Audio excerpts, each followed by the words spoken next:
like, it took me a while to get past the first track. And that wasn't even a song. It was a mantra. Like, it was just a constant repetition of like, right people, wrong place. That's all it was. And I talked about this a little briefly on live. I find it very interesting that the title of the album is right. What is it? Right person, wrong place. Right people, wrong place. Yeah, listen, I'd be getting real confused. So either way, the title of the album and the first track are swaps. Oh wait, no, did I also fuck that up? Hang on. I don't know. Hang on. The first song is Right People, Wrong Place. The album title is Right Place, Wrong Person. Lord. Yes, so they are, listen, the alliteration of it all. But anyway, but no, those two things are swaps. So it's almost like you're going into a different dimension. That's how I felt. And then the way the song feels like you're just falling down into like a portal. Like, we're literally going to see the different places and different people. That's what it feels. It feels like a transition into this world that he's speaking of. And then every track is like a different like space, a different like place, or, whatever, and where he does or does not fit in those places, which I'm sure we'll get into. So I won't get too deep into it yet. I mean, you're already kind of getting us into it. So I can start talking about Right People, Wrong Place. That's the first song. Kind of like going into what Shay was saying. The writing credits is Mokyo, and I believe he's in Bombing Tiger, but someone can correct me if I'm wrong. Namjoon, Unsinkable. I am so sorry if I mispronounce any of these stage names because I haven't heard them, or if they're in Korean. I just need to put that disclaimer out. I'm trying my best. Un Hee Young, Kwak Jin On, Sanyan, and Junkyard. And like 3 of these names you're gonna see pretty much throughout this whole album. In case I repeat names, they were involved with it a lot. The press release before it came out about this song was a song that magically expresses inner confusion. And I mean, I'll get slightly personal. I told this to Gina. I was like, when I first heard this, first I got excited because when I was hearing all the trippy noise, and then in the background, when I heard Namjoon say, "Get the fuck out of my sight," I was like, it's happening. It's happening. Like, like, yes, I'm getting rawness. But anyway, when I would go back to it, I was kind of like, this is actually sounds like my head, especially when I get upset, because I am the type of person, like, if I really get in that mood of like just being down, beating myself up, like, I will have those like moments where I feel like I'm speaking to myself in my head, but it's like all the negativity. So like I related to that a lot, is like I was hearing the like musical of my own head of when I get upset or like in a depressive state of just like saying the worst possible things about myself to myself. So definitely hit me in that way. And then in the Mini Moni YouTube thing, Namjoon started talking about how he feels that everyone goes through this at least once in their life, whether they're like in an organization, society, family, relationship, that they'll start like questioning if they're the odd ones out, are they the wrong person? Even in times where things seem to be going right, but you feel like you're out of place. So like he said, think of this song as like going back and forth between the meanings of like right and wrong. And then like, am I the right person? And this place is just wrong. And I also loved how like Jimin kind of reassured him in the way he does. Is like, whose standards is this wrong based on? So that really stood out to me when he said that to Namjoon. Yeah, Jimin's always one that's going to ask the questions. Yeah. Jimin is like, I feel like Jimin's one of the members that's like, he is going to say what Army wants to say to them. Yes. Like, he does. Like, he's like Army for real undercover. You know what I'm saying? Like, he just so happens to be BTS. Like, he's going to say that he's going to press the questions. And I find it interesting that most of the time when any of the members are working on something, Jimin's normally the one that's there. I think that's for multiple reasons. Not to say it's like the other members couldn't do it, or they're like, I'm sure they would all be right up under each other's asses at everything that they do. Oh, yeah. But life is life. People have other obligations. They all have busy schedules when it comes to stuff. But Jimin seems to be the one that is like, no matter what, I'm going to make sure that I put this shit. Like, when I know they're going to be in the studio, or I know they're going to be doing, I'm going to make sure I'm here, because I think he just enjoys being around the creative processes. He always struck me as a guy that likes to be around the creative processes just as much as making the music as well. So for him to be the member that did that exchange, which, exchange means something's got to come back. So we might be getting, I think that means we're going to get a Jimin album coming soon. I mean, exchange. That's what that means. That's what that means. I'm just saying, if it comes, hey, I'm sure we're gonna get a part 2. But no, yeah, I also enjoyed it because it really shows like Jimin and Namjoon's relationship that like you don't see a lot. It's like one of those like relationships, or like, if you want to say the word ship, I know some people feel type of way with that word, but you don't really see that a lot with them. And it's like how Gina mentioned earlier on about how we're watching American Hustle Life. Like you kind of see like their relationship in the show when they're put together for like a special project. And like even all the way back then, you see like how Jimin's really assuring of Namjoon. Like he listens to him. He will, like, if he kind of senses he'll say something degrading about himself, he'll like try to spin it to where it's like turning into a positive, where it's like, well, don't think of it this way. Think of it like this way. So I really appreciated that it was Jimin doing it with him, because I think he needed that reassurance, especially knowing Namjoon. He mentioned this when he released Mono too, has like anxiety when he shows people like music that he works on. So it's like it's a perfectionist. It's like when you show other people your work, I get like that too. It's like, oh, maybe it's not that good, or like maybe they won't like it. I'm an artist and I'm sensitive about my shit. That's what all that is. Pretty much. Yep. I think every artist does that, no matter what the art is, music, acting, like drawing. We all do it. It's got to be nerve-wracking. I mean, hell, some of us can't even put out a TikTok without overthinking about 18 different tries and shit. No shade to nobody. It's me. I'm talking about myself. But like, I mean, shit. And that's just like, we'll see little shit on the internet that nobody, I mean, yeah, they do take it seriously, but like, it's not to be consumed in such a way that's like, this is a person on the internet that I'm projecting, and it is an extension of me, but it is not so totally me. When you're an artist, when you are somebody who makes music and you're writing from your experiences, you are literally like putting your draws out there for people to see. Like, you know what I'm saying? Like, you're naked in a sense, not even trying to be like that, but I'm just saying that's really what it is. You're shedding off a layer of you and giving it to your consumer, and it's up to them what they want to do with that. And that's scary. Like to give that much power to your audience, that's a very scary place. So I know why he has that anxiety. You can tell, like, and he is so anal about things, and he's just so meticulous about things. Like, yeah, I think out of all the members, I think he is up there when it comes to like that perfectionist thing. I don't think they all act like that. Well, they do, but like it comes in ways. They show it in different ways. They do show it in different ways. Yeah. So it hits them differently during the processes.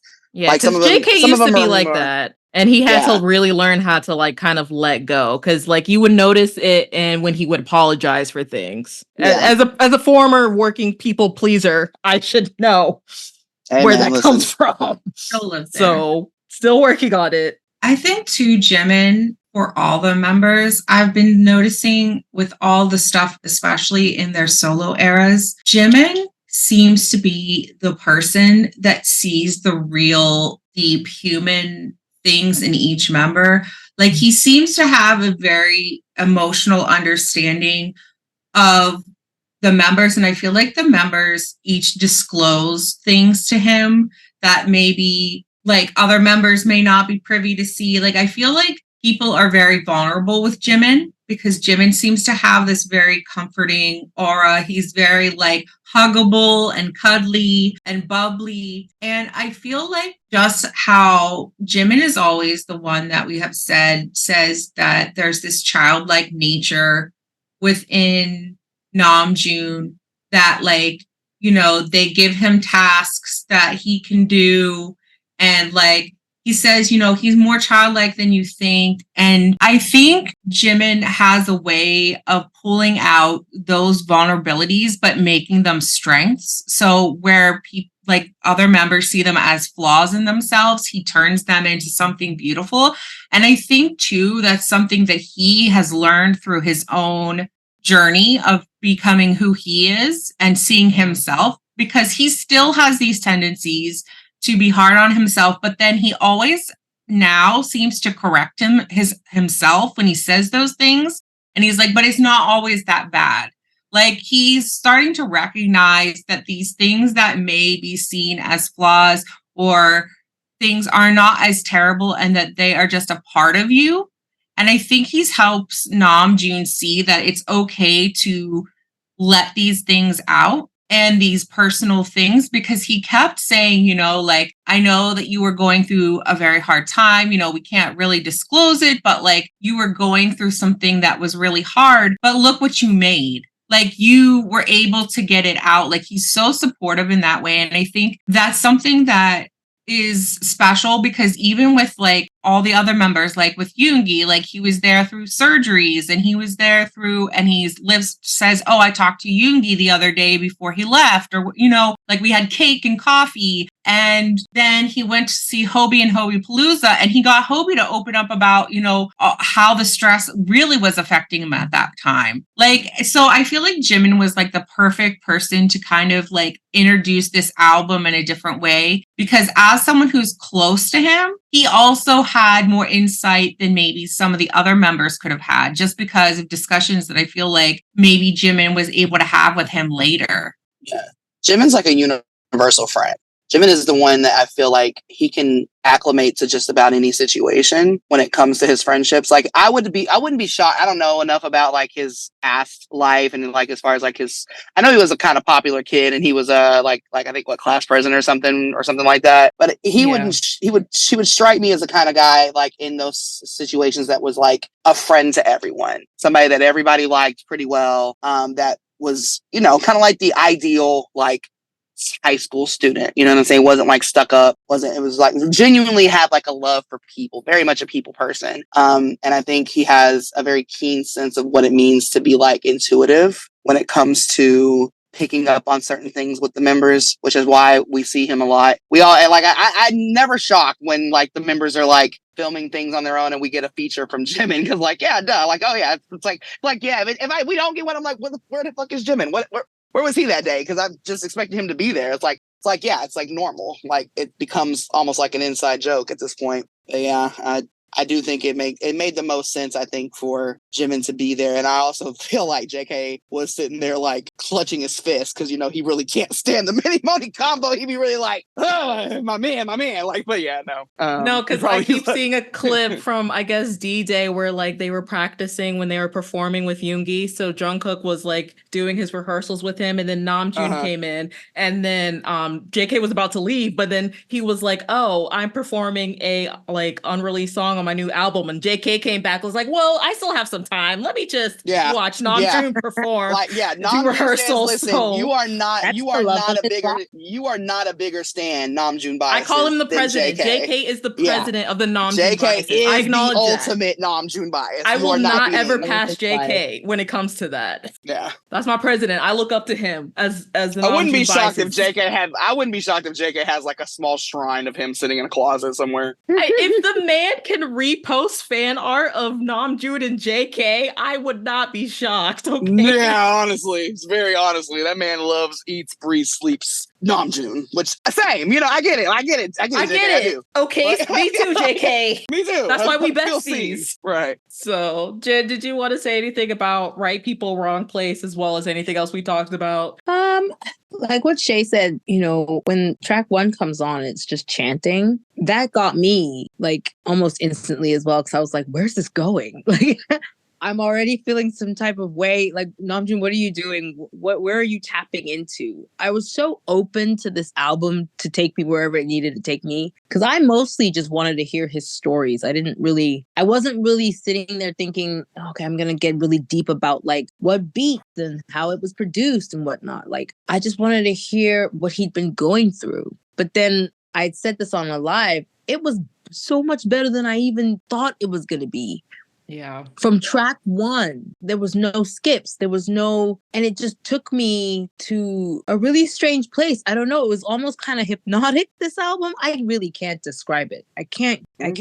I'm not, I'm very much a music fan, but I'm not like a critic. You know, I don't know how to like, you know, kind of like put my words together when I talk about music. But this particular album leaves me so discombobulated in such a good way that Like when I put it on, I don't chop it up. I let it run. I think this is going to be another timeless album like Indigo. He specifically told us, Indigo, I hope you can listen to this in 15 years and it's still, it'll remind you of where you were when you first heard it, or it'll invoke an emotion in you. I feel like Right Place, Wrong Person is going to do the same. It's going to be one of these albums you kind of tap into depending on where you're at emotionally. Yeah. I love his play on words. I love the fact that this non-fluent, I mean, I know he's technically fluent in English, but even Namjoon admitted that he doesn't get to speak English as much as he would like, and he sometimes forgets how to speak English.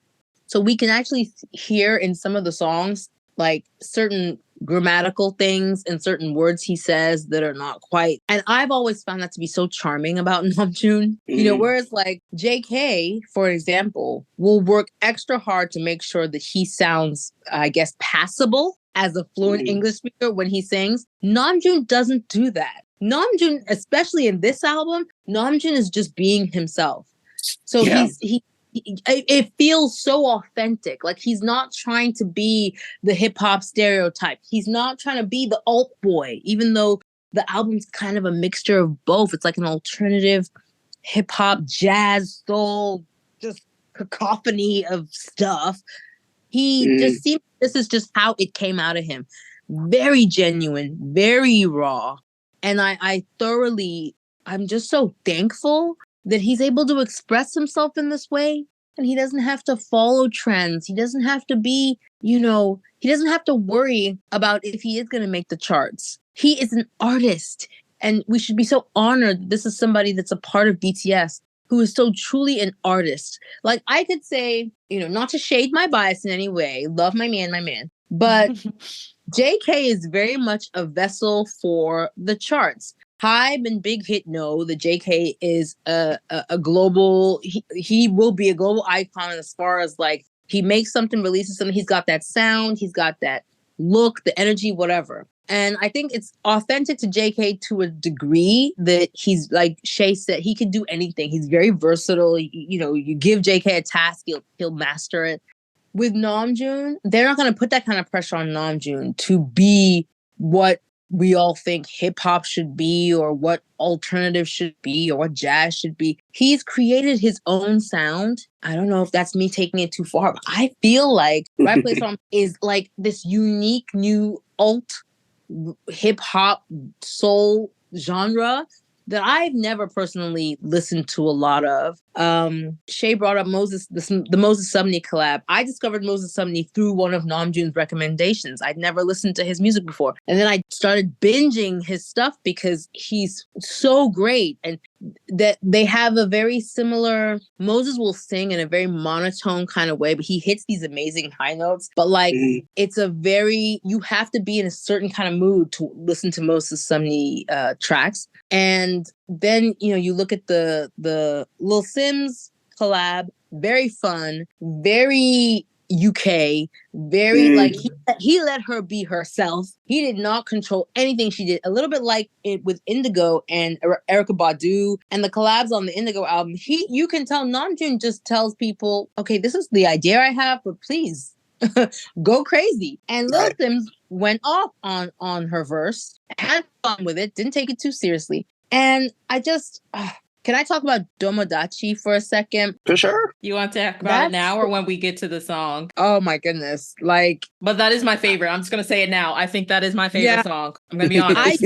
I chop and change, but that has been the one that has got me. I'm in like a freaking tailspin with Domodachi. I don't know what it does to me. It's so freaking tribal. Mm-hmm. It goes right through my body. I don't know what it does to me. It's your ancestral pool. No, for real. It be talking to the ancestors.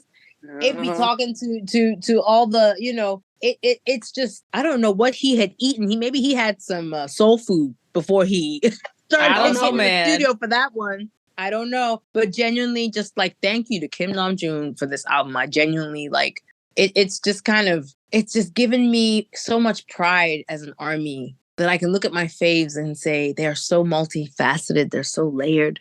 They are so talented. They're so honest, and they're not afraid to not be relevant. This album is definitely an album that screams, I don't care if you don't stream it.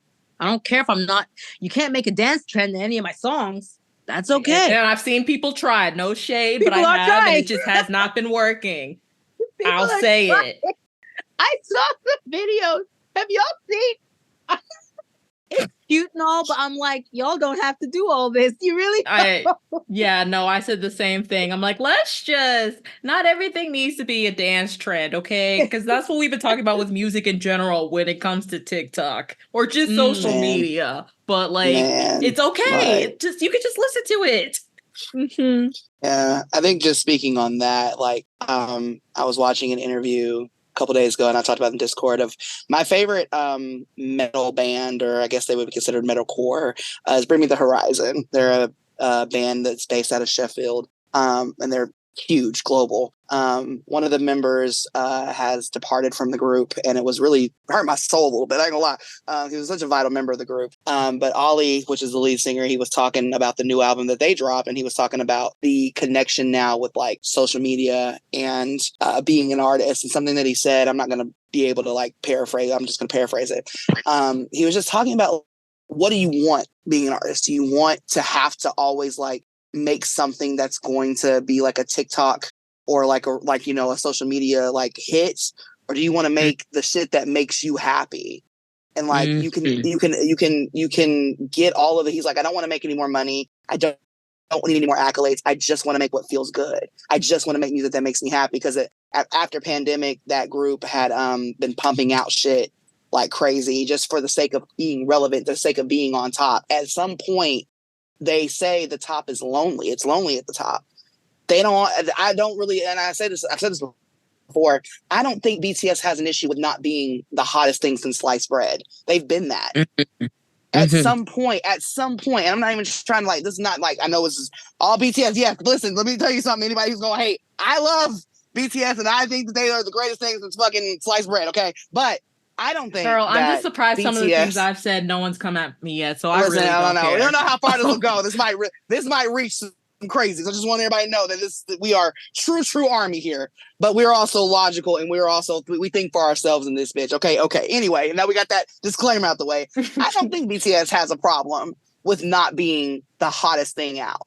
I think just based on their own admission that they want other people to also grow and be big and have the opportunities and have exposure, and also to be able to boost some of them people up. It wouldn't shock me. If I say this all the time, if Yoongi made a side little group, or not a side group, but a side company, and had his own shit going on one of these days. I think BTS has gotten to a point as a group and as individuals that they just want to make what the fuck they want to make without having to worry about, is this going to make me still be at the top? You know what I'm saying? And I don't know if it's too pretentious to say that that's something that they don't never have to worry about as long as they have ARMY, because yes, there's truth to that. But at the same time, sometimes artists who are really in tune with what they do, regardless of genre, regardless of language, sometimes you just want to make shit that is relevant to you and that feels good and that connects with certain people. Not everything is meant for everyone to like. I feel like music like that locks an artist into a cycle, and then they're miserable for the rest of their life. I'm not even trying to be morbid, but look at Britney Spears. Britney Spears was locked in a sound, locked in a concept, really couldn't break out of. I mean, she did. Let me not say that she did. She got, after her initial stuff, she ended up being more sexy, more adult. But people really kind of locked her into a certain view. And I think that was, I'm not her therapist. I'm not trying to diagnose her, but I think that's partly what made her lose it a little bit, because it has got to be frustrating to be almost a slave to something in that manner, if that makes sense. Yeah. And I never, with her family and taking advantage of her, that too. That is a big extra. It was just on top of everything else, Yeah, but, exactly. Yeah. I think when you cripple, or you kind of box your artists in, you never allow them the freedom just to be authentic, that's when you start getting the generic shit. And I said this shit back when JK was, before we got the album, when he was just existing and that's all he wanted to do was be a rock. Let that man be a rock. Like, if you don't let him be a rock, he's gonna come up with some of the most generic bullshit and y'all gonna be mad about it.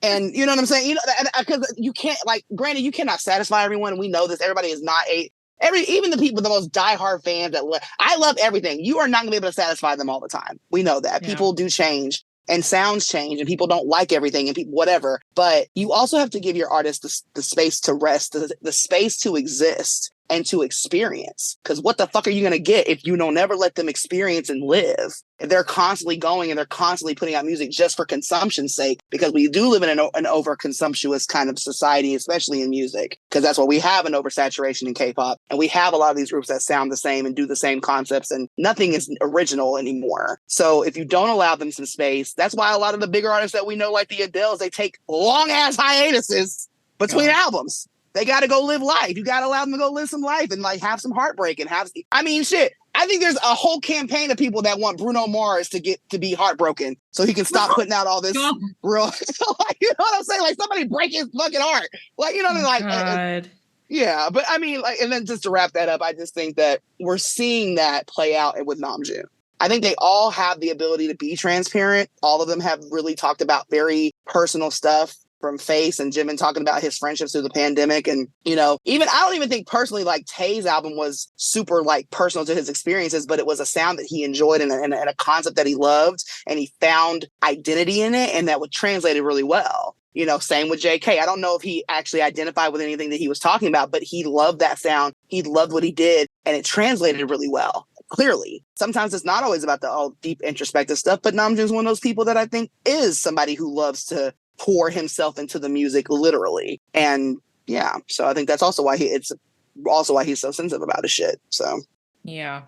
And then, like, before we go on to the next song, I do want to point out, because I really appreciate Jen bringing up the point of like the English and this whole album in general, because I have seen people nitpick at that, but it also goes into, like, again, it's him not only just showing himself, because like we talked about how he was expected to like know perfect English, speak for the group, things of that nature. It shows how, like, it's not the case. He still struggles with it. It's an artistic value, but I also think it is part of the breaking down the idol expectation, because it's not perfect English. You know, it is like not grammarly correct. It's some of it's like kind of not broken, because like his pronunciation isn't bad, but still, as far as like the grammar point. But I'm like, I'm pretty sure that's the point. Again, this is his brain, and I'm pretty sure his brain, even though he tries to hide it, not so much anymore, but it's like, it's not perfect in a sense. So it's like, and again, with the K-pop idol industry, like, they try to make all these idols perfect. Yeah. So, or present that they're perfect. I didn't even really notice. Like, I don't know if I just don't care enough about like the English in it, like to make that like identification. But I didn't even notice that, like, it, for some people, I guess it sounded broken. To me, I was like, this just sounds like, if I was talking to Namjoon just regularly and I happen to also be fluent-ish in Korean, I feel like that would be the conversation. It would go back and forth between English and Korean. That's how I felt. Probably. Like, you know what I'm saying? Like, I mean, I don't know. For me, I don't know if this is xenophobic. If it is, I'm sorry. But like, for me, I enjoy their Korean music a lot more than the English music personally. And not because they don't do it well. I just feel like it's a lot more authentic when it comes from their native tongue, because it's their experience and that's where they grew and that's what they know. And so it makes, to me, it translates a lot better in there. And I'm not saying I don't enjoy the English, because I do, but like, I'm not one of these fans that's like, I want English, speak English. You ain't got to do all that. I don't give a shit about all that. That's more xenophobic than them singing in their native language to me. So, yeah, I mean, you know, I enjoy it. Like, I'm going to enjoy it, but I'm not like hard pressed. If they never put another English album out, I'd be fine. Like, cool. Like, we can do whatever. Yeah. I want them to be able to express themselves fully.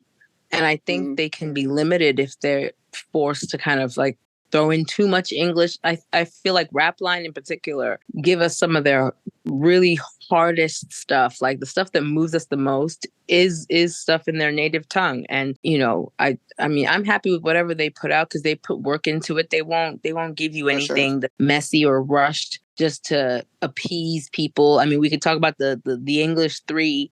You know, that was a big hit hype, kind of like trying to, I don't know, do something. But true BTS is, you should want them to be like authentic to their, who they are. And that means, a lot of Korean and sometimes quite a bit of English pops in there. JK, he didn't take part in a lot of the writing for his album, but I think he really cared about those songs. I think he really, he chose songs that he really, really loved. And that in itself, I'm grateful for, it was still authentic to what he loved. But I'm excited for when he gets to truly like really use his pen and feels comfortable. I think there wasn't a lot of time, even like Namjoon said, he didn't even have a lot of time to get Right Place, Wrong Person done. Yeah. He was working late nights, long hours to get this album done in time. The military enlistment really, God, it forced them to rush things that I think that they would have taken a lot longer to do. For sure. Yeah. For sure. Saying that makes me think funny of about that? Okay. Oh, go ahead, Shay. No, I was just going to say real quick, it's just funny that but when I say we, I'm talking about some fans. That some fans that K-pop expects or prefers or demands like English, but we don't do that shit with like Latin artists. I've never heard Bad Bunny ever make an English track. Maybe I don't listen enough to his music either, but nobody's hard pressed for an English album from Bad Bunny or a J Balvin or any other major. You know what I'm saying? Like that's charting over here. We're not looking, and I just find it so odd that's just. I always have though. It's just always odd to me that people be like, it's not palatable until it's English. Like that's not true. But again, we can go on for hours. We're not going to dive. Well, next podcast we can talk about that. Because I think that also goes to the xenophobia of Asians themselves. Because I don't even hear that with like European artists. Anyway, I was just going to bring up, and then we can move on to the next song because we'll never get through this if we don't. Yeah, this podcast is going to be all day doing sections. Get you out in the snap a little bit. Yeah, let me just go ahead and go to the next song. Nuts. So that is written by BJ. I don't know how to pronounce this. I apologize. I'm just going to say WNJN. Mokyo, Kim Ah-il, Nancy Boy, Lee Tae-hyun, Namjoon, Sanyeon, and Junkyard. The press release of this was calmly addresses the dissatisfaction that can arise in human relationships. And then, of course, with this one, we also got like a quote-unquote live performance, like a pre-recorded live performance. And it's just of him like singing in the studio. And I wrote down, to me, when I first watched this, I'm like, oh, so I am watching the personification of the lyrics come to the studio, magic happens. There was also a slight lyric change. I don't know if anyone noticed between the live and the actual song. I noticed that. I was like, so did he change it? Because even in the like captions of the live, it says the lyrics for the audio. So it's just like when he goes into the pro writer, he says she can be an all-nighter, but like in the live, he says she can be a damn fighter, which is the same like lines he says when he uses male pronouns in the second part of the verse. So I thought that was interesting. I think it was just a mistake. They didn't edit a out. Mistake. I don't think it was like meant to like be me personally, as my personal opinion, but I don't think it was like because it seemed like so like he was just vibing and he probably just flipped the lyrics around just on an accident. Oh, I thought maybe he was censoring himself a little bit. I don't know. I when I initially when we watched the little live video performance thing, my first reaction was, oh no, they made him censor it. Like, because that is, she could be an all-nighter. We all grown folks know what he's talking about when he says that. True. And I just, in my head, I thought, oh, they made him censor it. But, you might be right, Shay, because would they think that deeply about that? I don't know. Like, because it's hard to know because I'm not Korean. I don't know what like people. I'm not trying to say like people don't know because like I mean clearly people. I'm not listening. I'm one that's gonna rip off that whole like Korea's conservative. Yeah, but no, they're not. But they're not. Sure, they're really. But not. they're not. But they're really not. The amount I of shit feel like I've seen, after the sorry to interrupt you, Shay. No, go ahead. I'm reeling a little bit. This goes a little off topic, but after the Burning Sun BBC documentary came out, and I followed the Burning Sun scandal and stories very briefly. I didn't really engage too much in a lot of the talk, but to see all the facts come from people who were actually involved, people who were victims, people who were investigating the situation, to hear it all broken down like that, I will never allow anyone to look me in my eyes and tell me that Korea is still this pure, completely like angelic, no experience, don't even know what the hell, is going on when it comes to anything like that. They are humans, and humans are flawed, and Koreans also partake in sexual experiences, and I need for K-pop stans to let this whole notion, even though the K-pop industry has tried to paint idols as these pure perfection, like angels or whatever, I feel like certain idols, especially BTS, particularly idols like Yoongi and Namjoon and our rap line basically, and Hobie, are showing you that, like, yeah, there are cracks there, and we are people. For sure. I always say people need to look at BTS more and learn from them. That it won't hurt you to be honest. It won't hurt you to actually be true to yourself. But I don't want to derail the conversation. But definitely, the Burning Sun. The Burning Sun. Maybe the Burning Sun thing could be a whole podcast, Simone. Because I don't know if you ladies have watched that, but that would be a very interesting conversation to have. I would definitely love to dive into, because that documentary really shook me. But yeah, I watched that, and I also stumbled across another different documentary called Save My Soul that I showed Gina. So I watched some crazy stuff last weekend. Yeah, y'all just had a good old time while I was on hiatus. That's what's up. But just back to the point of Namjoon and the lyric change. I don't know. It just, to me, like, I've seen like people like do live, things and just kind of blip. It just felt like a blip to me. But you may be right. Like, if it is like a censored thing, I don't, because he says "damn," which is technically a and cuss he says word. "fuck" as well. I'm reading the lyrics right now. Yeah, to me it just. But he doesn't say fuck in the context of actual fucking. Yeah, but saying that a girl, not in this one. Girl is an not in this one. It's not verbal.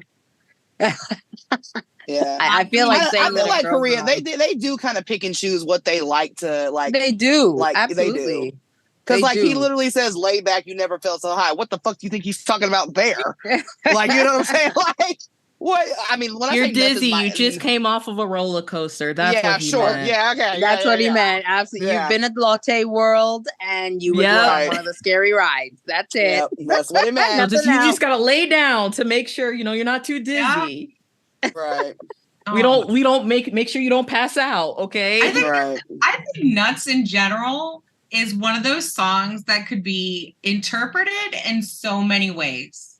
There are so many lyrics in this song in particular that could point to so many things, and things that are not comfortable for the K-pop stans to think about. Yeah, and for sure. I mean, use of he and she could be construed and looked at in all the ways.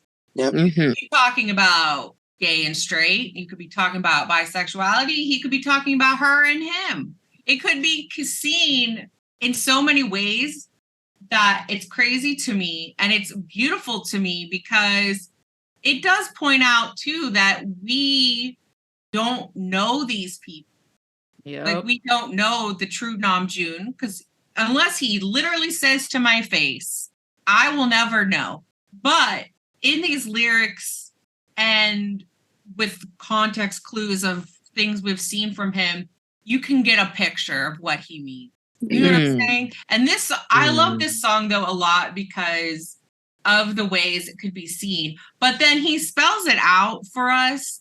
He like the "I wish you happiness" part, like that whole part, he was like, I was with you through the 20s, like when I was 20, and then you fucked me over and I left. You know what I'm saying? Like, so there's no ifs, ands, or buts to me that this man was in a relationship. Like, if you look at these lyrics from this song, like from the 20s, where you were everything to me, like this man was in love with someone. And if you also the "wish your happiness" part you said, it also comes with "I wish you happiness so that I can break free." Yeah. Like, be happy so I can finally get rid of you. So, and yes, okay, it's a relationship, but it sounds very personal to me. Like those phrases, like, are what you say to someone you love in a deep manner that you want to continue to go through your life with.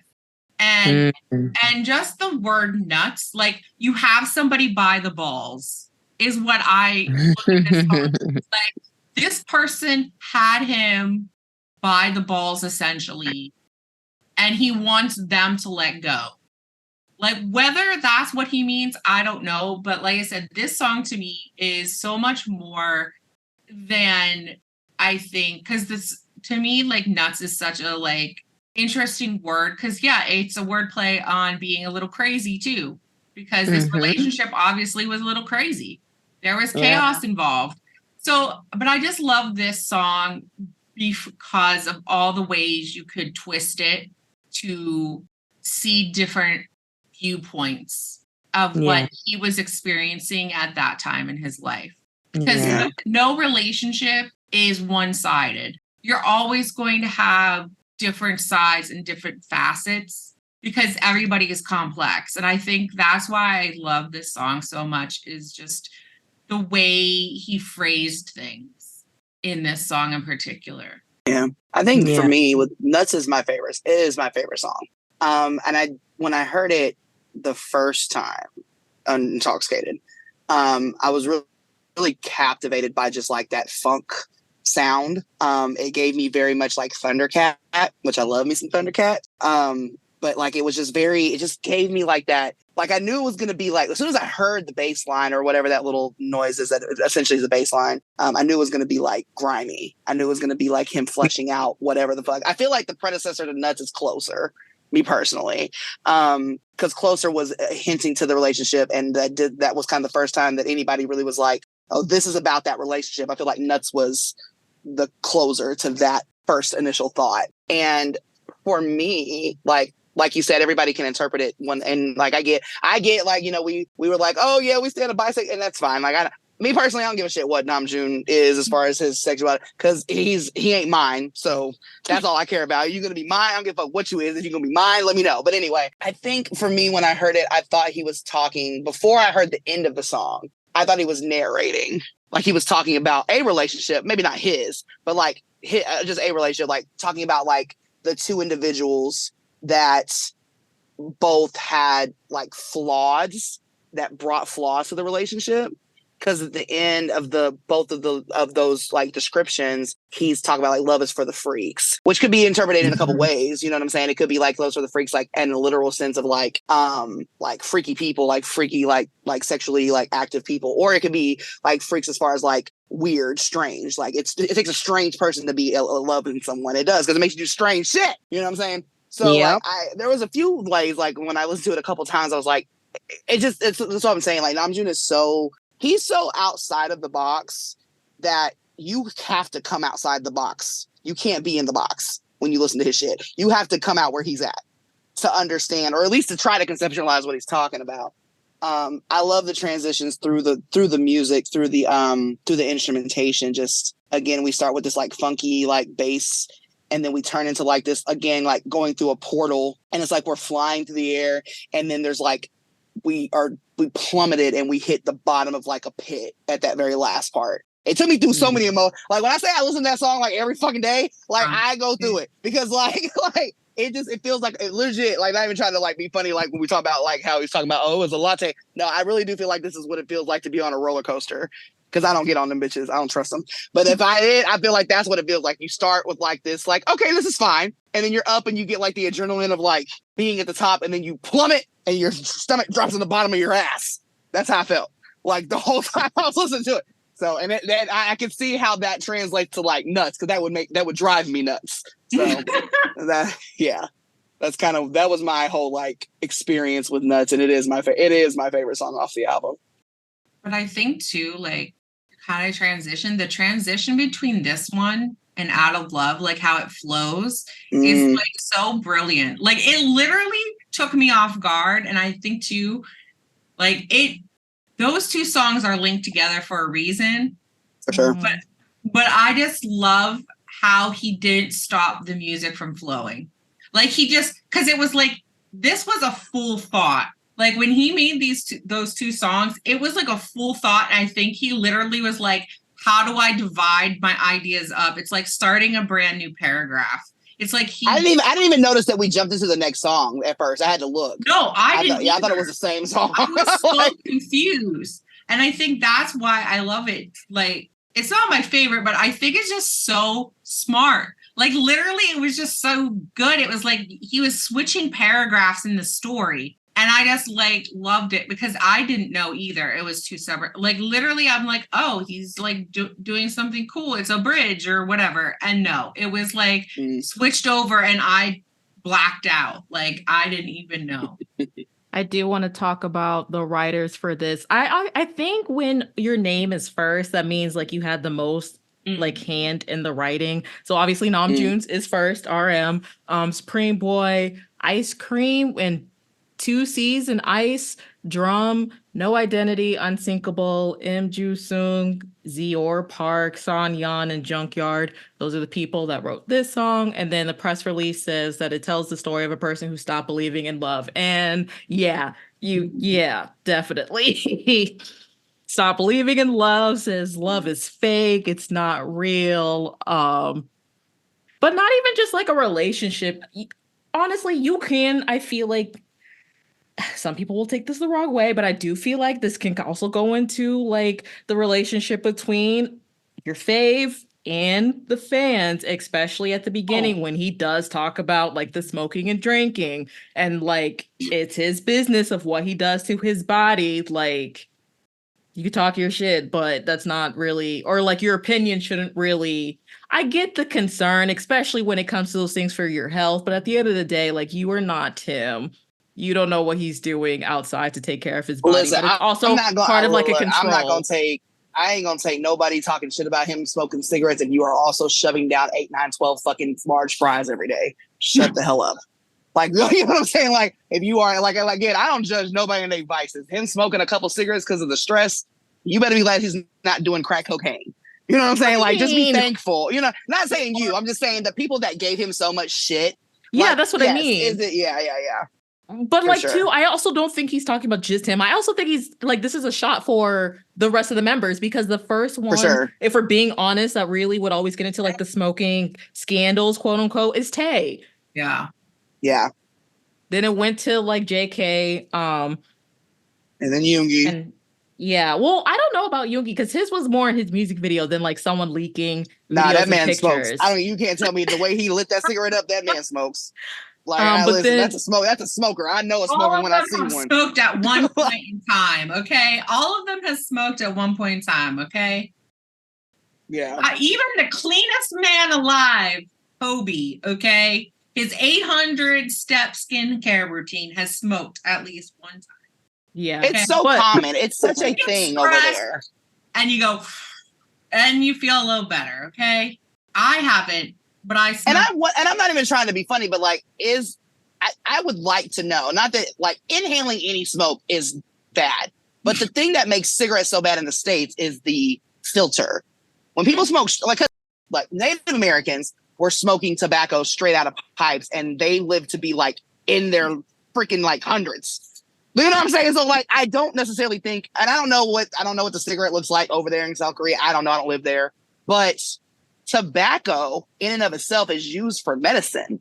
You know what I'm saying? And again, I'm not saying like smoking is not, I'm not advocating for smoking. Let me just, I feel like I got to put 80 because I feel like I have such opinions and such strong opinions. I don't give a shit what people do to their body. Me personally, I don't give a fuck. But I just feel like it is so bad over here because of what our, the people in charge of that have done to cigarettes. And that's what really is what's harming people. You know what I'm saying?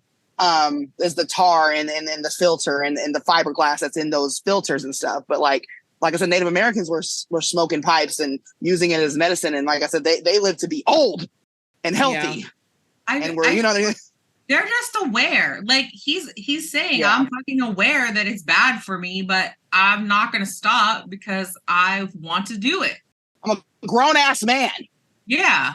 Like, plus, if he probably wasn't so stressed all the time. I mean, who knows? But anyway, I think too, like he did give no fucks with this song. But I do think though, Simone, that it definitely is talking about both like personal relationships and like the fan like BTS relationship. I definitely see that in this song a lot. Because I mean, he basically is done. Like he's done like catering to everybody's fucking needs. Like he's like, I'm done, quote, hiding this shit from you. But yeah, the smoking, I will say that line, the smoking line, and he just said fucking, you know, when he's like bitches, I was shook. Because I was like, oh damn, you really went there. I think that was like shocking to me because I was like, I wanted him to say it so bad when people were commenting and whatever. And like, I was so proud of him, but I was so shook he said it in that way because I was like, oh, you really just came unhinged a little bit. And I actually love this. Like, it was such a, it just made me so happy. Like, I wanted more. I was like, where's more? So I think people need to snap into reality. Like, it's like shaking somebody and saying, wake the fuck up. Like, I think when it comes to, go ahead. No, man. I was just gonna say, like, with that, like, I was thinking about like him saying those things, like him just basically laying it flat. I feel like that's gonna open so many, like, it's gonna put like almost like this like relief off the back of like the future generation. And I'm not, like, again, this is not an advocacy for idle smoking. I don't necessarily care about them doing that, but I also I want them to be healthy. We all want our faves to be healthy, happy, and hunching. But anyway, like I just feel like it's going to open such a wave of like, it's okay. Like we're, again, in the deconstruction of RM, like deconstructing his own relationship with the idol, I think he's going to be the pillar or at least part of the movement of like, yo, like it's cool. Like it's fine. Like, and nobody's going to, well, I hate to say it like this, but I didn't die. Like, and you didn't die either. Like, so, and everybody's still going, hey, I smoke cigarettes, I drink, I do this, and everybody still goes on with their life and goes on about their day. Nothing changes. Like, it doesn't change anything. It's still Namjoon at the end of the day. Mm-hmm. So it's just like, I get the concern. I'm not saying that us as fans don't have a right to have concern, because we do. We care about them. We love them. We want them to be healthy. We want them to make good decisions and do choices, but that's not for you to dictate either. You have to also know that they are aware. They are adults. They have the same access to the internet that you got, and they know the warnings, and they know all the things. If there are warnings, they know. They're not ignorant. They're not out here, that they're not being peer pressured into doing this. Not like, when you're in high school and somebody gives you a cigarette, you'd be like, oh, and they're grown-ass men that have access and all kinds of things to all the things. It's okay. It's okay. Everybody just breathe a little bit. Yeah. Because I know we focus on the smoking the most, but I think that was also just, besides the real events that happen, honestly, just a metaphor, pretty much anything that they do outside of BTS. Oh, yeah. Especially the line, like, he could be talking about personal relationship, but the honesty is always a crime. Like, I do feel like that leans more into, like, the way he's perceived and what he does as a person, no matter if it's as Kim Namjoon or as RM of BTS. So, is there anything else we want to talk about with Out of Love? Oh, I think we're good. Okay, let's go on to me and Jen's favorite song, Domodachi. Hey. I'm gonna let y'all run that for a little bit. No, for real. This one was written by BJ, again, WNJN, Mokyo, Kim Ah-il, Nancy Boy, RM. I feel like these next two are Japanese names. Simbi Atu. Oh, God, I am sorry. Aji, Kawo, Sanyan, and Junkyard. And then the press release, it said the song is about the joy of dancing with friends. Now, I do not speak Japanese at all, and I'm actually very surprised. I did not see a lot of like discourse about the Japanese part of this song. So the things I could find, basically, like in the chorus, it translates to everyone, we're friends, let's dance here. With Namjoon, like combining the words domo, which actually means like thank you in casual form, and like tomodachi in Japanese, which actually means friends. So like combining them to say like, thank you, friends. However, especially if you actually look at these songs, I did see some people talk about how it's kind of like, I don't know if oxymoron is the correct word for it, but kind of like it's like sarcasm in a way because he's talking about like fake friends. So he's saying thank you, friends, in a like almost sarcastic tone as a way to like get back at the people he thought were his friends, but like ended up not really being his friends. And this one also comes with a music video. Namjoon's not in it. I do believe there are some members of like Team RM in it. I think I saw Sanyeon in it. If I'm remembering correctly, maybe he wasn't. But yeah, it's about like a child on a bike, and then all of a sudden he goes through like this tunnel, and it's just a bunch of chaos basically. So we're watching him go through the chaos, and people, I guess, we think is going to help the child. Um, and it really just brings them to more chaos until there's actually one person who actually helps the child get out of that and help them escape like a true friend. But then towards the end, the child goes back and try to rescue that friend. Because, you know, your actual friends, no matter what, y'all will stick with each other. So I think I just related to this a lot as far as like going through my own identity when it comes to friendships growing up and just even now of like what I considered a true friend, you know, a true friend and associate, things of that nature. Do you want to go, Jen? Sure. I was gonna say real quick, Simbatu is actually Little Sim's real name. Just wanted to put that out there. Oh, wait, okay. Oh, yeah, so that's Little Sims? Name. Yeah, that's her name. Yeah. Oh, okay. Oh, so she probably helped like write her part then, I'm assuming. Yeah, I definitely. Yeah. She's a writer. Yeah, she writes her shit. Oh, okay. Well, then that is Little Sim's real name. And I also thought it was interesting because I don't have enough time to talk about this, but I did post a link for a Weaver's article, which I don't usually look at, but talking about like how all the songs intertwine of like this whole album. And they even talked about like when she switches to like the last line in Korean, how it also goes into like the theme of like right place, wrong person, because like she's not of like a native Korean speaker. So like to natives, her saying that may sound weird and like out of place, but like to us, it seems like it fits or something like that. You can read more about it in the article, but I just thought that was an interesting point. But yeah, I really enjoyed this song, and I'm gonna listen to more of Little Sim's music. She's great. She's definitely. I wish her more success because the UK definitely is breeding some really great artists, and I'm just like, it makes me kind of tickle pink because I live here. That Namjoon, he does showcase a lot of UK artists, like, you know, whether he's recommending them on Instagram or, you know, obviously collabing. I remember when he had a little meet and greet or whatever with Georgia Smith, who's a singer that I absolutely adore, and you know, she went to visit him at was it Hype at the time, or were they just It Big was still Hit? Big Hit. Sure. I remember was that. It still Big Hit? It was around 2018. Yeah, that's right. And I was freaking because she just released her album. And they kind of had a little moment, you know, they met up. She sent him the album. He was posting her up and stuff. And so I was thinking there was a collab coming. The collab never happened, or at least it never got released. But he definitely is somebody who's very in tune with international artists. But Domodachi is, I think definitely my favorite song. I enjoy it. It makes me move my body, which for me is very important. I love when a song makes me, if I mean, whether it's intended to be like a dancey song, I don't think so, but it has, like I said, this very tribal-esque essence to it that I think just speaks to me. I don't know what it is, but I find myself dancing. I find myself vibing. I like that you brought up, Simone, about what he spoke about, like, you know, there's an element talking about like the fake friends. I think Namjoon has experienced that a lot. I'm so sorry if you can hear screaming. That's my son in the background. No, you're fine. I can't hear it. Okay, good. I'm in another room, but my God, these children are loud. But okay, back to professional pod speak.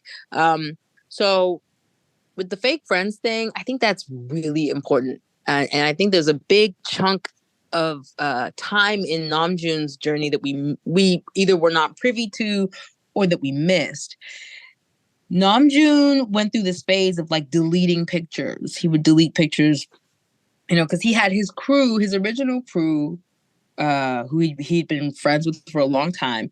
And then he randomly deleted their pictures off of Instagram. And to this day, I was like, why? Like, I thought it was more about protecting their identities, or, because maybe fans were overstepping.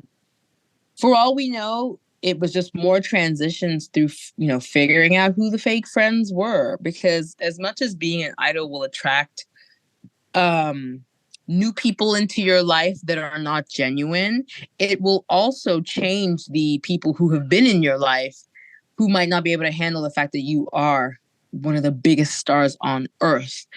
We're all, humans, and jealousy and envy can be such a disease. And we don't know how we'd react if our friend finally blew up one day and made it. And I feel like Namjoon has had to have a lot of grief, not just breaking up with, this potential partner, this person, that we think a lot of this recent songs have been about, and what his sadness and this journey he's been on has been about. But I think also deep friendships he may have lost because people couldn't handle being friends with an idol of his caliber. I like the fact that he's not censoring himself, but he's not speaking obviously. So it would take these people to really take the time to listen to kind of gauge that what he's referencing. Fans like us who will listen to the songs and we will deep dive into the songs and then see all the little hidden treasures and stuff. A lot of people will just be like, you listen to a song like Tomodachi and be like, what's he talking about? He's not talking about anything, because it's got a repetitive hook, which I just love. And it, I think that it's a message for a lot of us to further understand that this man has had to deal with so much outside of being an idol. The idol part has been so hard, but his personal life has been really, really tough on him. And he's done that with so much poise. So that for me, I really appreciated. I feel like Little Sim's verse was just fun. I think she came out here and, like I said earlier, he let her be herself. Yeah, I enjoyed it so much. She wrote a fun, very UK drill kind of verse. And it was just I love that she included him in it. Like you mentioned, she spoke in Korean, which I always respect when artists that they collab with take the time to learn a little bit of Korean and add that to the song. Because I don't think that input is BTS. I don't think BTS are telling people, can you put some Korean in this? That's the people they're collabing with who are maybe it'd be kind of cool if I could say something in Korean. Can you teach me a phrase? And then, throwing it in there. I feel like this was a very cohesive collab. I feel like I would love to see them collab again. That would be really cool. I genuinely just love this song. It's my probably the one I play the most on the album, as far as I'll repeat it, which I know we're not supposed to repeat, but I'll repeat it. Yeah, I appreciate it's subtle, it's simple, but it speaks volumes. But I want to look into, because I love the fact that I didn't even realize how I didn't even think about the fact that Domo was the Japanese Domo, until you just said it, Simone. So I'm still learning things about this freaking album, which is another sign of an amazing project when you can listen to it 100 times, but still every time you listen to it, you're picking up something new. Do you guys find that with Right Place, Wrong Person? Every time you listen, I feel like I see something I missed, or I hear something I missed. So that's really interesting. I'm wondering why he chose Japanese though. What inspired that? I don't know. And that's what I said. For some reason, this song, when it comes to that, I haven't seen much discussion about it. I feel like I would have to truly deep dive that I haven't had time to. But it's just I do want to learn the more Japanese aspect of it. And because I think that's Namjoon's third language he's pretty comfortable in speaking as well. And for the album pictures, I know one of the photographers was Japanese and he went to Japan. Like the whole photo concept of him like in a park and stuff, I believe that was in Japan. I don't know if that has anything to do with it or not. So I mean, I feel like in the beginning, like the pre-release Come Back to Me, like if you notice, like the announcers, like the people who are working the talk show, like they are talking English and Korean and they're going back and forth and saying the same thing. So maybe it's like another aspect of, oh, I want to throw in Japanese because that's another language I had to master in order to be an idol. So it's him not showing off, but like giving a nod to that. I mean, there's probably something deeper, but that's what I kept thinking about, like how he had been showcasing, like how in his brain he has to like translate and go through like different languages that he has to like do when they are doing press tours and stuff. Yeah, I could see it that way. And then like also to kind of go back to the friends thing that Jen was talking about, not even just with like those pictures he deleted off his Instagram. This is the song where I kind of like realized for me it seemed more like a chapter 2 of Namjoon, like compared to his mixtape on SoundCloud and not like RM, because in his first mixtape he did talk about like people, he did talk about fake friends a lot and like people saying like he betrayed the culture. I do think a lot of it does tie into hurt feelings of like possible friends we didn't know he had in the underground scene and the way they did not like that he was transitioning into like the idol like entertainment space and how like the hip hop artists over there view like the idol industry in general. So I do feel like in the sense there was still a lot of hurt feelings with that, but then like another thing I appreciate about like Little Sim's verse is that I feel like her verse was kind of like the verse when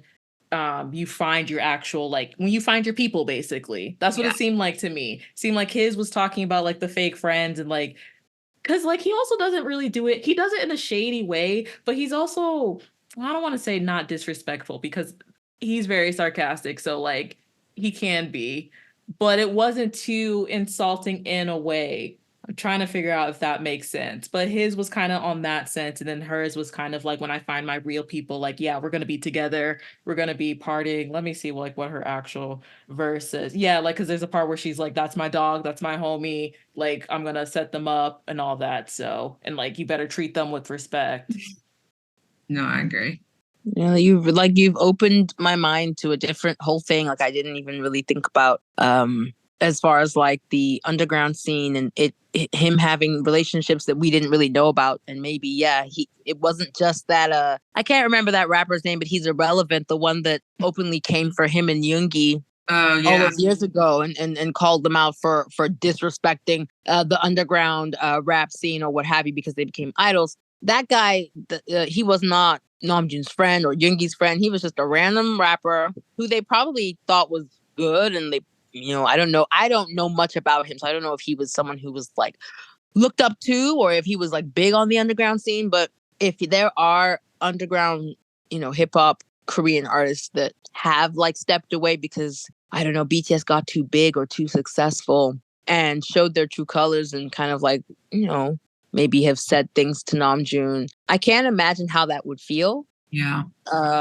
As someone like Namjoon in particular, who's such a lover of the culture and of this art form, to have people who are like his peers turn around and kind of look down on him, because it's almost like you're getting punished for success. Yeah, that's one of the hardest things about becoming successful. When you get punished for being successful, when people then say, oh, I can't really hang with you no more. You're like, you become that girl or that guy. I can't really hang with you no more. It's like, obviously from a place of jealousy and envy, because we should always be able to celebrate each other's successes. I can't imagine how that would have messed him up as far as trust and understanding his place in the industry, because the rap line as a whole, but I think Namjoon in particular, because I think Yoongi's very set in who he is.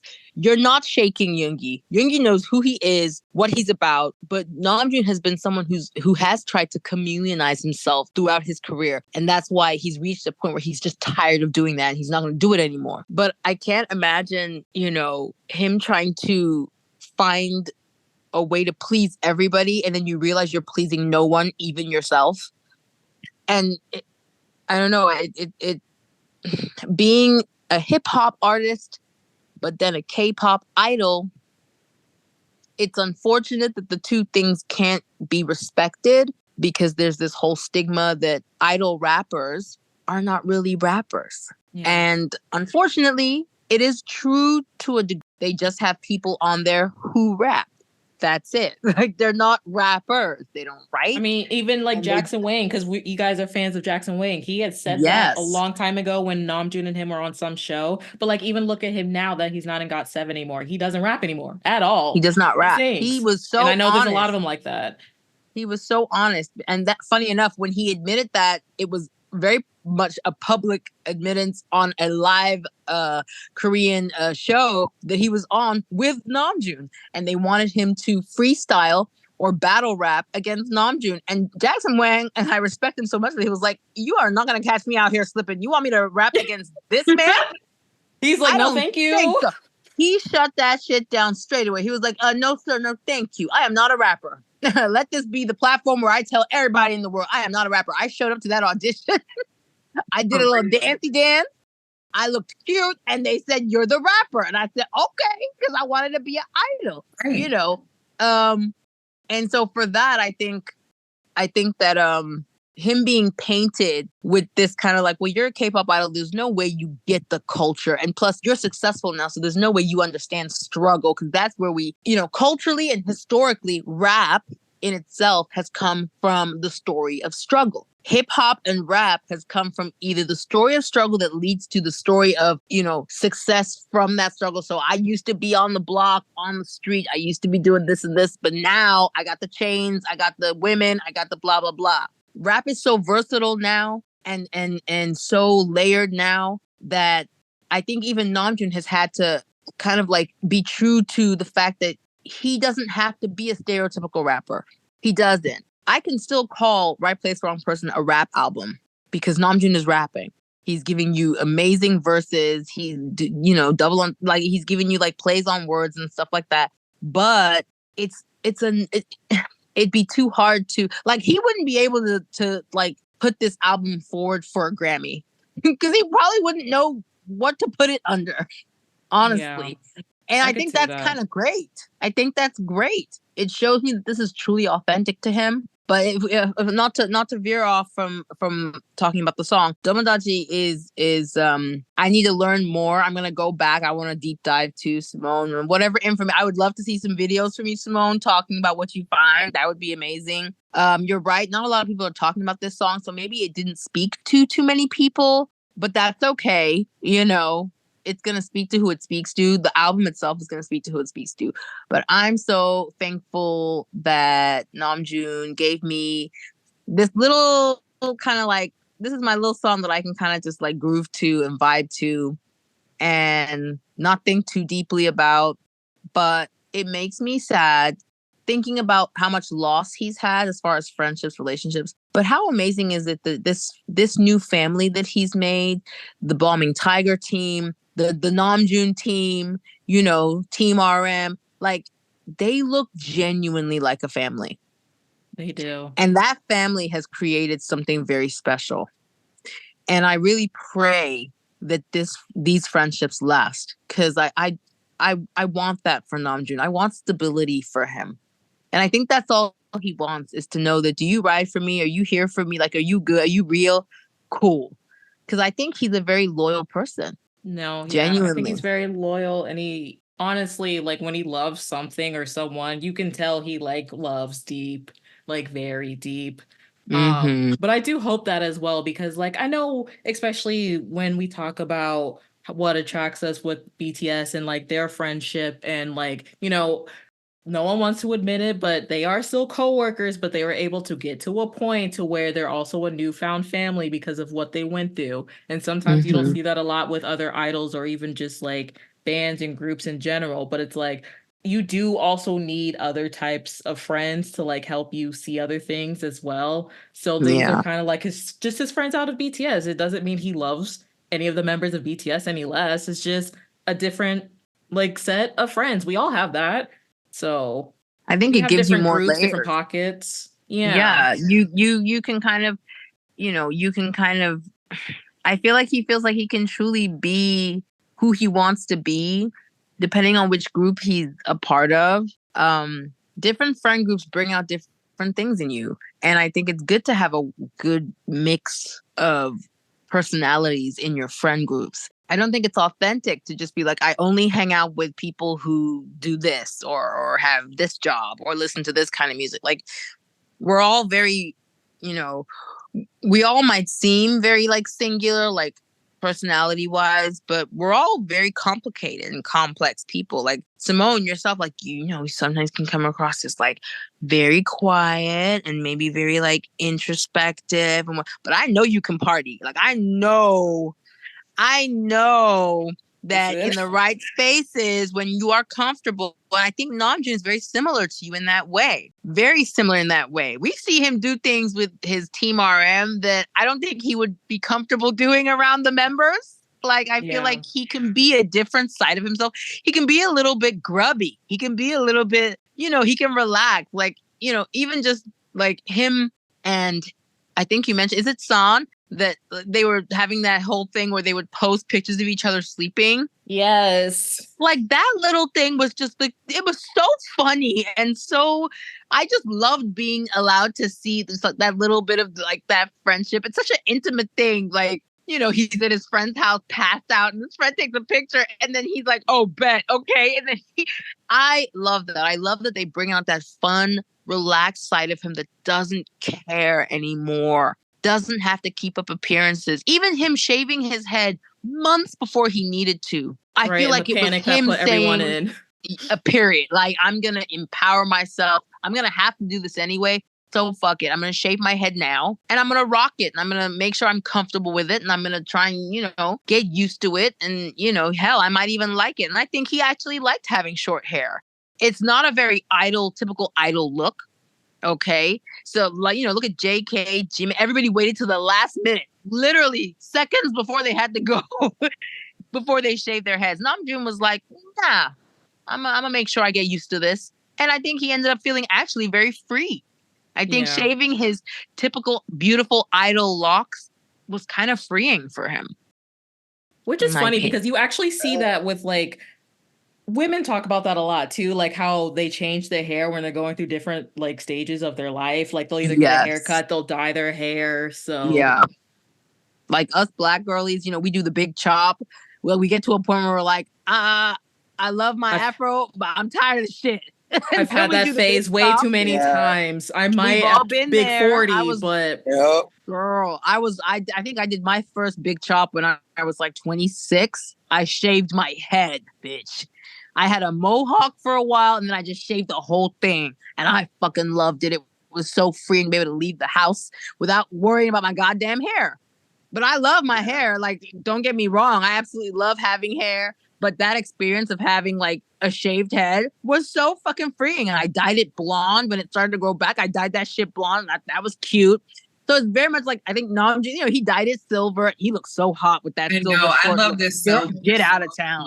He looked amazing. We definitely need that when the tour comes. We need silver that again. Silver buzz cut needs to be tour. Don't even worry about drawing it. Don't even worry about drawing it. We need to see it. When I saw the nuts video, I was like, oh, this is a new thing for me. This is going to be my whole fucking personality now. I love Namjoon with silver hair in general, but when he made it silver, I was like, yep. Mm-hmm. Yep. This is my new favorite thing.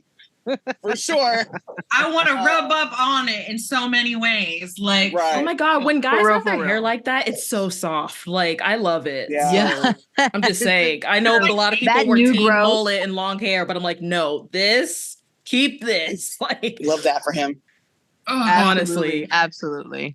Sorry, that was a little like interlude of just like appreciation for Namjoon and appreciation for Namjoon's kindness. Because he needs it. Okay, he needs it more. People need to recognize his hotness. I make it my career to remind people. Me too. Because people be forgetting. And I'm like, why are you forgetting? He been fine out here. Like, why are we forgetting? Why are you acting like you can't? That's essentially what he said too when he said it. He was like, "It's just hot. It's just hot as shit." Yeah, you're right. It is. You're right. Yeah, you ain't never lied. You ain't never lied.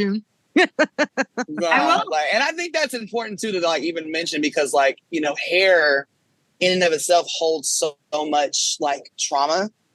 Like it, like when we were talking, we're talking about like we're talking about like when people do the big chop. A lot of the times that hair, the secrets and the memories and the trauma and just the experiences that your hair holds, and that's why it's such a hard thing to do for a lot of people is like cut their hair when they need to because it's a sense of like comfort or a sense of almost like a safety blanket. But when you do that, like you said, if you have first of all, let me just say that everybody can't rock a ball fade. I already know I can't do it, so I'm not even gonna try. I don't think I can shit, either. So that's why I haven't. More power to you, but I have had to chop my hair quite a bit from damage and all the things that I've done to it. Again, because I'm on the side of the spectrum where when I go through trauma, I want to dye my hair. I have shaved it. I was rocking like a reverse. What is it? It was an undercut, and both of the sides were shaved down for a long time. But I decided to let it grow these last 2 years or so.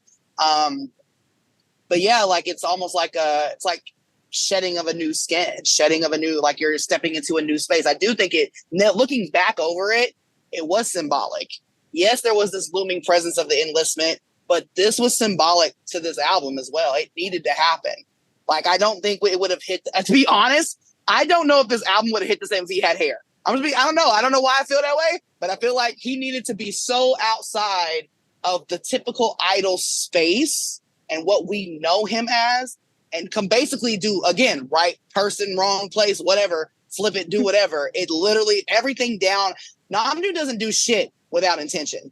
So everything about this album, due to the fashion, to his choices, as far as his styling, his hair, all of it, it was purposeful. And now looking back over it, now that we have the album and we've seen it, I don't think it would have hit the same if he had a full head of hair. I think he needed to go completely do like a Willow Smith and just shave it all off and go alt for a little bit. I do. So I'm down with that. I agree now that you said that. Like, I completely agree. And I never even thought of that until you just said that. I know. And I have a thought, and I feel like it's going to get deep. I don't know if I want to, give it to me, baby. Either that or like we also still have songs to go through. So it depends on you do that. So I think the next few are going to be kind of simple because some of these songs that are like the interludes and like the little. So I think a couple of these are be easy to go through. So, we can skip the interlude, and I'll go to growing once Gina says. Yeah. Are we gonna? Okay, I'm just gonna say it. All right, here we go. If we look at hair too, at another aspect, if we're gonna go back into Samson and Delilah, the whole like cutting your hair is your strength. I think he took the scissors out of Delilah's hand, basically, and did like cut his hair, but showed the hair too, as it carries trauma. It also doesn't mean strength, because strength is in vulnerability. And I feel like in this album, he was very vulnerable. So taking the scissors out of her hands is like taking the power from her and putting it on himself. And I think too, with this song in particular, he is not in the video, and instead it's replaced with a child, which is also, when you think of child and you think of a childhood, you are vulnerable. Like, as a child, you are looked upon as something that needs to be protected. But I think too, like, it really did symbolize, like, he was essentially a child going into underground rap spaces. He was a child who didn't really have anybody to look after him. He kind of did that on his own. He's like, I'm going to fucking do this. And he went into those dark spaces that probably were not for children. And then he went into the idol space and became a leader. And then he had to navigate through that. So, like, I feel like it very much is himself put into these very adult, very chaotic spaces, and then he has to somehow find his people to get him out. But then there's people that he did leave behind that now he's like I'm strong enough to like go back in. Like, because as children too, like, they always say there are friends that you make in childhood that you hold on to, or that you have the biggest like friendship pool when you're in school, when you're young, and that those friendships will shape you. And I do think that some of the friendships he made, like, even though they may have been superficial, did teach him something.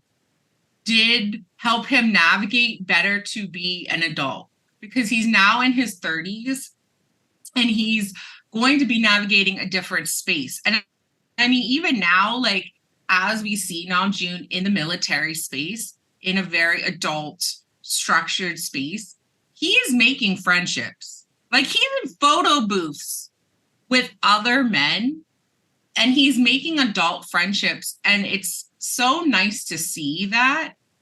But I do think, like, he is very vulnerable. And I'm so glad that he kind of was showcasing himself in those more adult spaces with a child, because I don't think it would have hit so much if it was a grown ass Namjoon in those spaces, because you would be like, fight back. But when you're young and impressionable, you can't fight back, and you have to kind of go with the flow, because people are going to be telling you what you need to do, and you're trying to impress people. So when I had, at first I didn't get the music video, but the more I put it into that context of, like, he was in adult spaces as a child, like, it made more sense to me. Looking at it, I remember when you said you felt overwhelmed, and I had to tell you, I was like, I'm pretty sure that's the point. Yeah, it gave me anxiety. Yeah. Because like, I think it's supposed to. Yeah, because I think, too, as a parent, I'm coming at it as a parent, and I was like, why would you leave your fucking child in those spaces by them fucking selves with adult shit going on? But I was like, but it makes sense in the concept of Namjoon, because he was in those spaces alone. Like, he was out, like, his mommy and daddy weren't taking him to the underground to have rap battles with grown-ass men. Like, that wasn't happening. So I was like, oh shit, like, it gives you anxiety on purpose, because he didn't have, like, parental figures protecting him and, like, giving him, like, guidance. He had to figure it out. But it was, it gave me such anxiety. I was like, this is too much for me. Damn, that was deep, Gina. Go ahead, Gina. Good insight, Gina. No, honestly, really good insight to look at it from a parent's point of view, definitely. And I think that was Namjoon's experience, in the sense of, like, he entering into underground rap. He said that, you know, his parents didn't really get it. They didn't really understand. So he did have to be very alone in that. And then becoming an idol and blowing up the way they did, he was kind of alone in that too, because he was, like you said, the leader, the only fluent English speaker. So the pressure. So yeah, no, I get that. I totally understand why you were overwhelmed by the video. It was so much for me. But I now, like I said, I've watched it a few times now, and I'm like, oh damn, like, this is so fucking deep. Like, he really was like, I don't even need to be in this thing. I just let them do it. And it was a feeling. Like, it could have been a movie. Like, there could have been a whole movie based on that child and his friends, and I would have eaten that shit up. Like, literally. I say they, because I actually don't know the gender of the child. I thought I saw the child as actually a little girl, but I don't know. So we'll see. Those kids, like, if that was like the Goonies part, you know, Korean, I would be down. Like, give me that. Okay, so just real quick, we're skipping the interlude, but I'm just going to shout it out. It's question mark with Domi and JD Beck. So they helped write it. RM, Mokyo, BJ, WN, JN, Glowing Dog, Sanyan, and Junkyard. Basically a song to, like, I guess go on to the next chapter, because even in, like, the YouTube thing, Namjoon kind of said, like, the first part is very, like, not aggressive, but, like, when he was the most angry. So I guess this is kind of the transition from that anger, like how your real feelings actually go from, like, anger to, like, you're between anger and calming down and to calming down. So next we have Grown, and it also Growin. I said Grown. Growin English. And the music video. See, I'm a native and I can't even speak it. Written by RM. English be hard. It'd be hard. Kim, Hanju, Mokyo, Sanyan, and Junkyard. Press said it's an honest song about one wants to say to people who dislike it.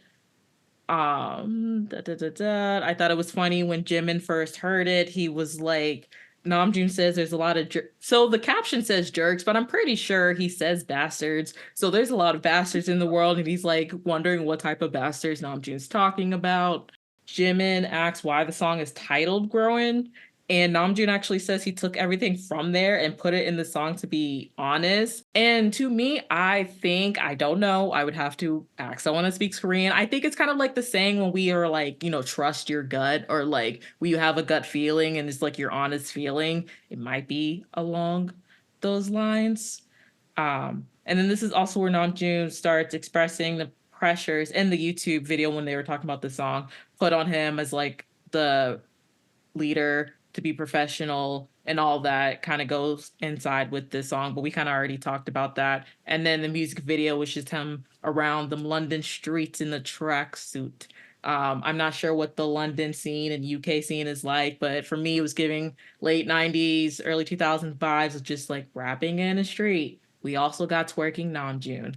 And also, if I ever get told that I walk like a duck, I'm going into the ocean, because it's the most insulting but unserious like diss. And I'm like, every time I hear, I have to sit there. I'm like, walk like a duck.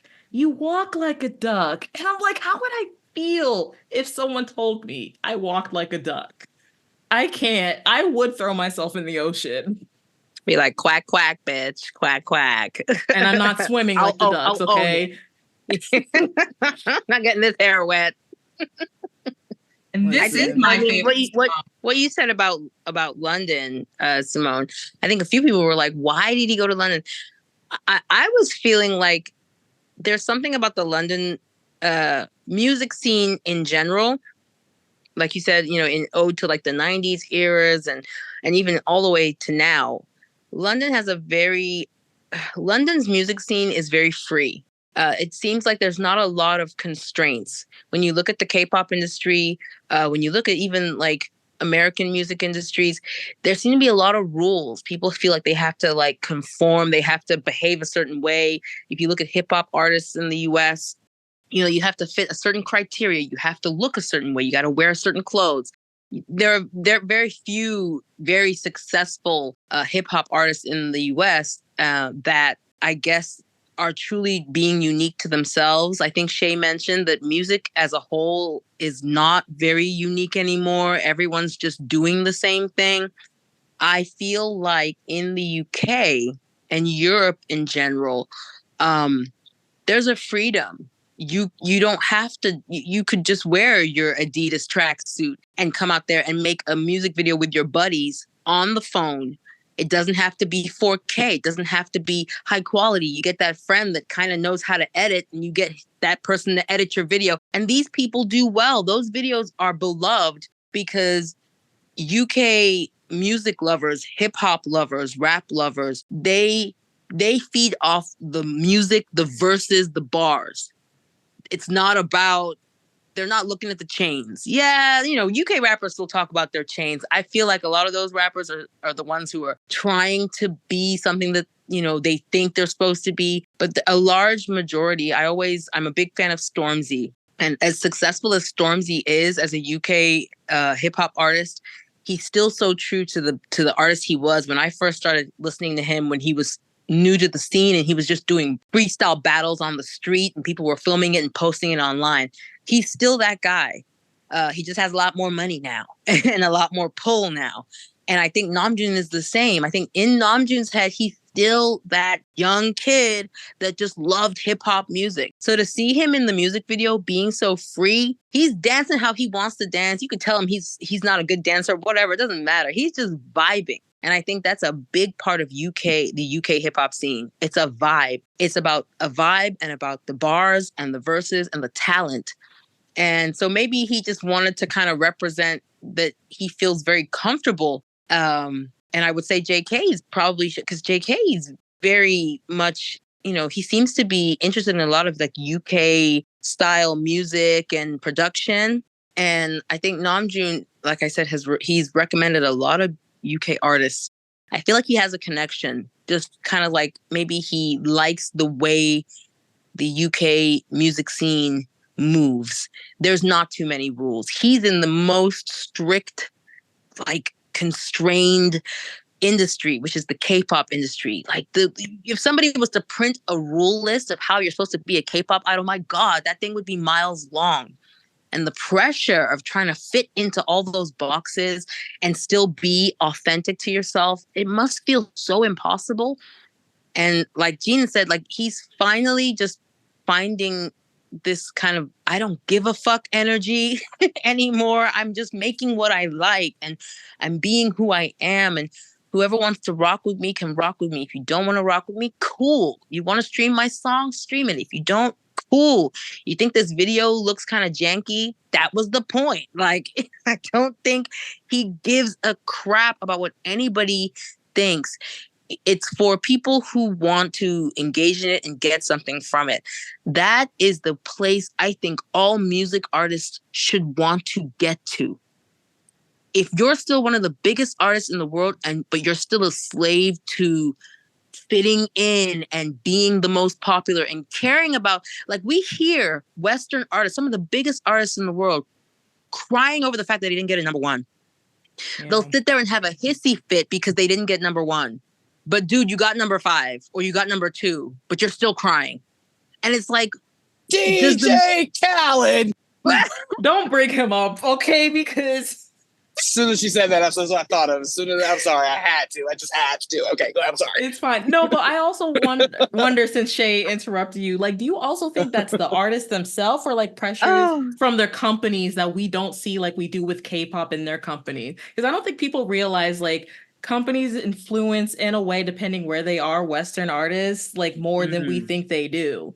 I don't know what it's like for the UK, but I wonder too if that also goes into like what their company says, because I feel like it's easier in the West if you don't like have that number one, especially the way music is going now. Like they can blacklist you. Like when you ask people like, hey, where did so-and-so artist go? It's because their company's like, oh, they're not making music for us, so we're just gonna hold them in the basement until their contract runs out and then go independent. I think that is the problem. I think with regards to like a lot of UK artists are independent. Okay. A lot of UK artists are independent, and you can be successful as an independent artist in this day and age now because of social media, because of like you can do your own promotion, you can crowdsource. You don't have to be under some thick contract that keeps you constrained and that dictates what you make. A lot of these artists want to do what they want to do, so they have to go the independent route. I think Namjoon would, if he didn't blow up and become an idol, he would be an independent artist. He would be someone out here just making his own music and funding his own productions and stuff like that. So I think that pressure definitely does come from signing these big contracts, but a lot of these people are very much influenced by the fat check that they offer you at the beginning of that contract. But that fat check, a lot of them don't read those contracts properly. They don't get a lawyer to look over those contracts, and they get wrapped up in things they can't control. They lose a lot of their royalties. Half of these successful artists who have had big viral songs that have blown up, they're making no freaking money because they signed bullshit contracts. Right? So as much as in K-pop, I can't say I know I'm still learning about the K-pop industry and understanding how the business side works. I'm not interested too much in the business. I just love music. But I do stop and think like a lot of these idols will look at groups like BTS and think, well, I want to get there. I want to get there. Look how successful they are. Look at the money they're making. And in a sense, it's like, I don't know if a lot of K-pop artists could ever truly get to where BTS's level is, because BTS became businessmen and they got involved in the business side. It's important to educate yourself. Like each member has their own lawyers. They don't just use HYBE lawyers. They have their own lawyers to look over contract. Look how long it takes them to finally sign their contract renewals. It's not a 24-hour thing. We're waiting. Fans are sitting there waiting to see, are BTS going to renew? Are they going to renew? A week goes by, 2 weeks go by, and then we finally get the announcement. It's because they're not just going to go in blind. They're really thinking about their futures. They're thinking about, I think they're at a stage in their lives, because they are all like either in their 30s or very close to their 30s. They're thinking about long-term now. They're thinking about long-term, and yes, this success can be very fleeting. What am I going to do when people stop streaming the music? What am I going to do when the fan numbers start to go down? Because let's be real, it's going to happen, y'all. Yeah. It's going to happen. Even for the biggest group in the world like BTS, it's going to happen. I personally think BTS have so much talent and innovation that they can continue in so many different ways. It doesn't have to be that they're writing songs and performing. They could just become producers. They could become writers. They could, they're going to be a big part of the music industry in the future, whether it's in Korea or whether they become international artists, producers, whatever. But to go back to that, I do think that that's a pressure and it evokes a fear in these artists that kind of clouds their creative surge. They're just making songs to keep the label happy. I'm glad that BTS are not in that space. You know what I mean? I'm glad that they are in a place where they are free. And I will give credit to Big Hit for holding on to that kind of where they started off as caring about music. It's not about necessarily being the biggest group, the biggest idol agency. Hybe are a different animal. I don't really speak on Hybe. That's something else. But Big Hit and BTS, I think, have still got that cohesiveness and understanding about what it's about. And I'm glad that they've been very smart with their careers. And I hope other idols learn from them. That's all I was like. So I can see some of these big groups, if it keeps going the way it's going, a lot of these big groups are going to struggle. I don't know if they're making the right decisions. I think they're still, I'll use a group like Stray Kids, for example. They are on a surge right now, but I don't think they're being handled the way they should be. I don't think they're given enough space to truly be creative or to really work on their craft. BTS are the difference. And that's why their sound is so powerful. People ask all the time, what is it about BTS? Why are they so huge? That's why.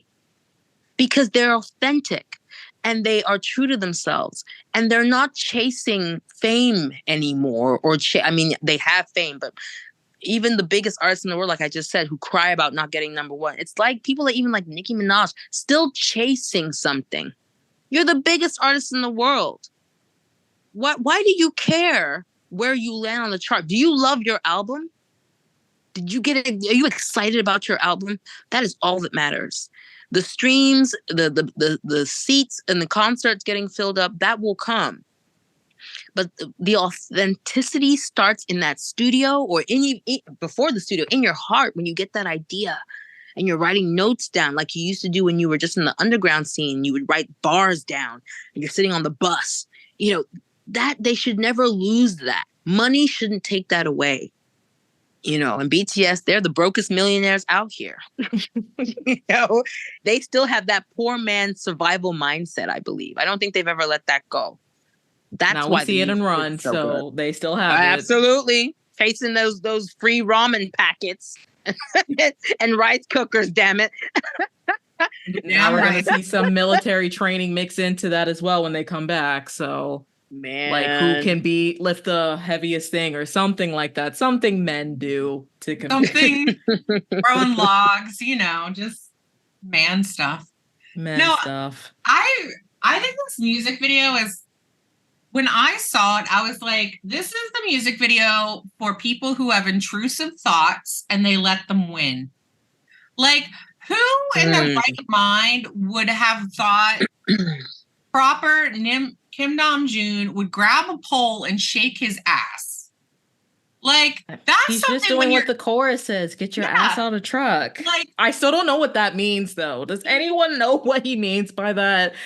I actually went to go look it up when it came out. And Genius, well, take Genius with a grain of salt, because Genius is actually not like from a company. It's from people just throwing interpretations out. But it makes sense when you think about it.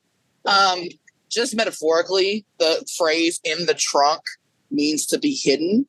And I'll just read it directly from Genius. It says, being in the trunk metaphorically represents being hidden, or in the case of haters, being hidden behind a screen while delivering a phrase of judgment.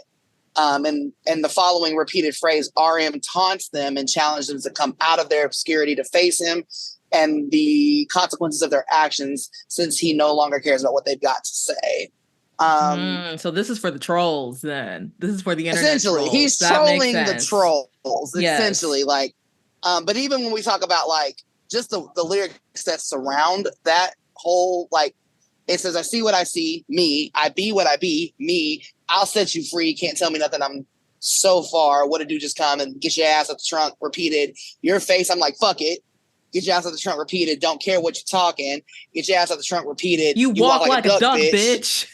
And when I was thinking about that, I don't know if there's like again, I'm not Korean. I don't know if there's like a you know, like any context there. But what I thought of when I first heard him say that was like the phrase, if it walks like a duck and it talks like a duck, it's probably a duck.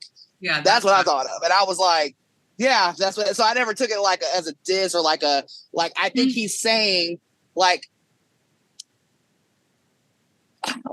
what he's saying to them. It is, I guess it would be, yeah, it would be a diss, because like it's like telling somebody like, if the shoe fits, you know, I'm sorry you feel that way. It's almost like condescending in a way. It's like, yeah, and he's popping shit like he does.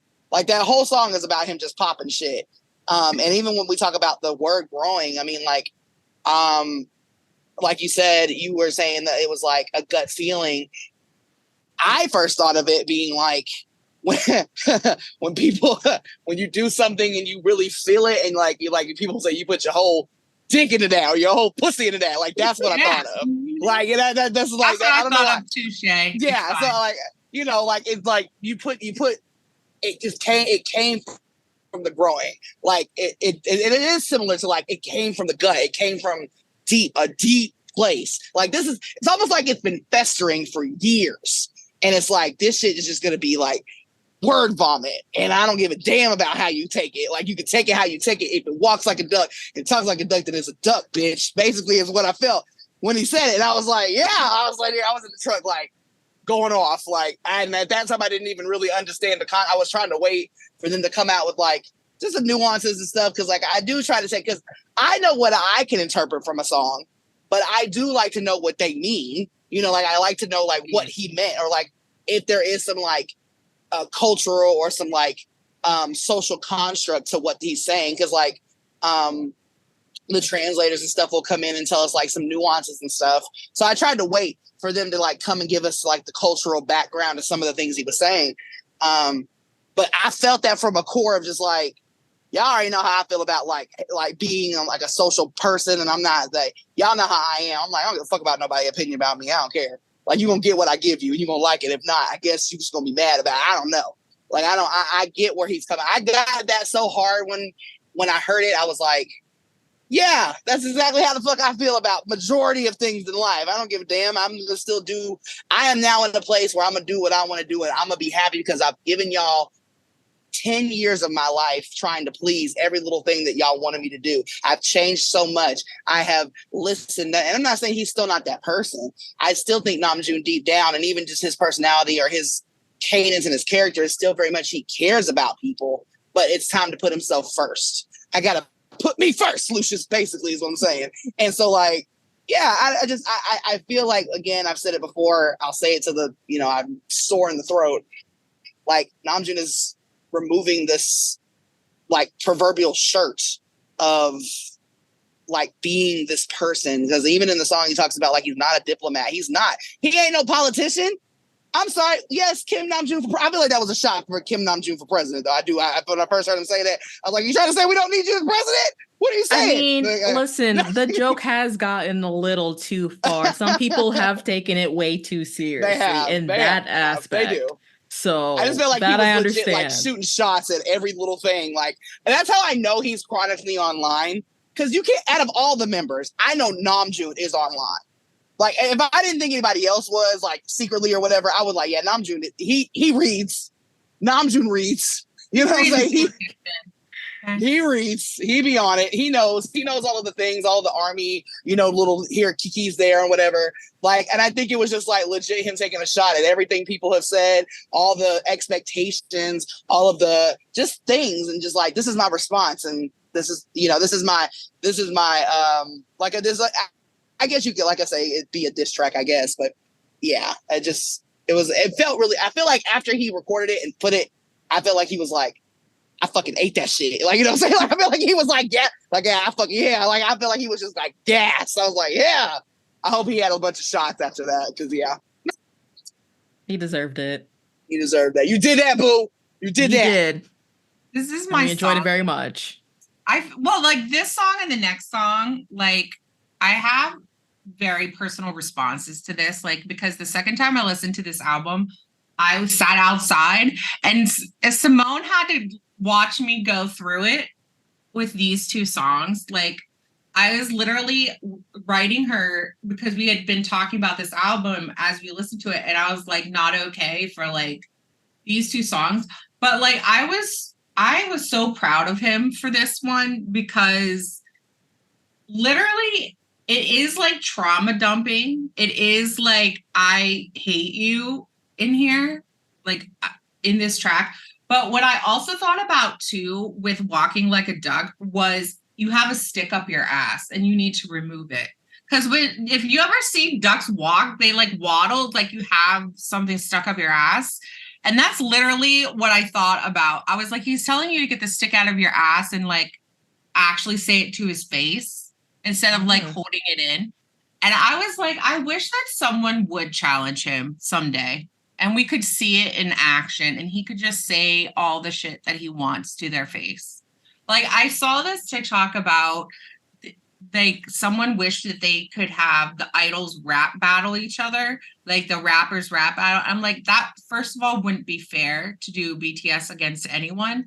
But like I wish there were rap battles and I could see like these men just go off. And I think Namjoon is such a powerful force. And I think he literally, even as a young age, he was able to put words together. And you could say it's like IQ or whatever, but it actually takes emotional intelligence and knowing how to read people in order to read them. In order to take someone down like that, you need to be not only articulate, but see things and observe things and be able to string it together to make sense. And I really feel like this is like low-key a rap battle with everyone. Like this is him finally like reading the room and all of the people that maybe doubted and everything. And this song is so good.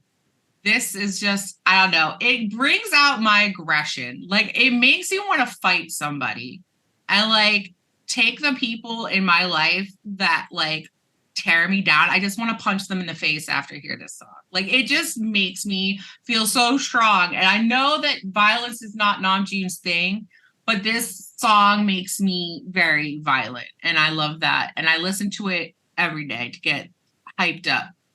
But I love this song so much. Well, we're going to move on from the violence and calm it down a bit with Heaven, written by Chunkyard, Rad Museum, Unsinkable, So Jesso, RM, and Sanyeon. The press release said, unlike its romantic title, it sings it with a twist. I would rather take my heaven.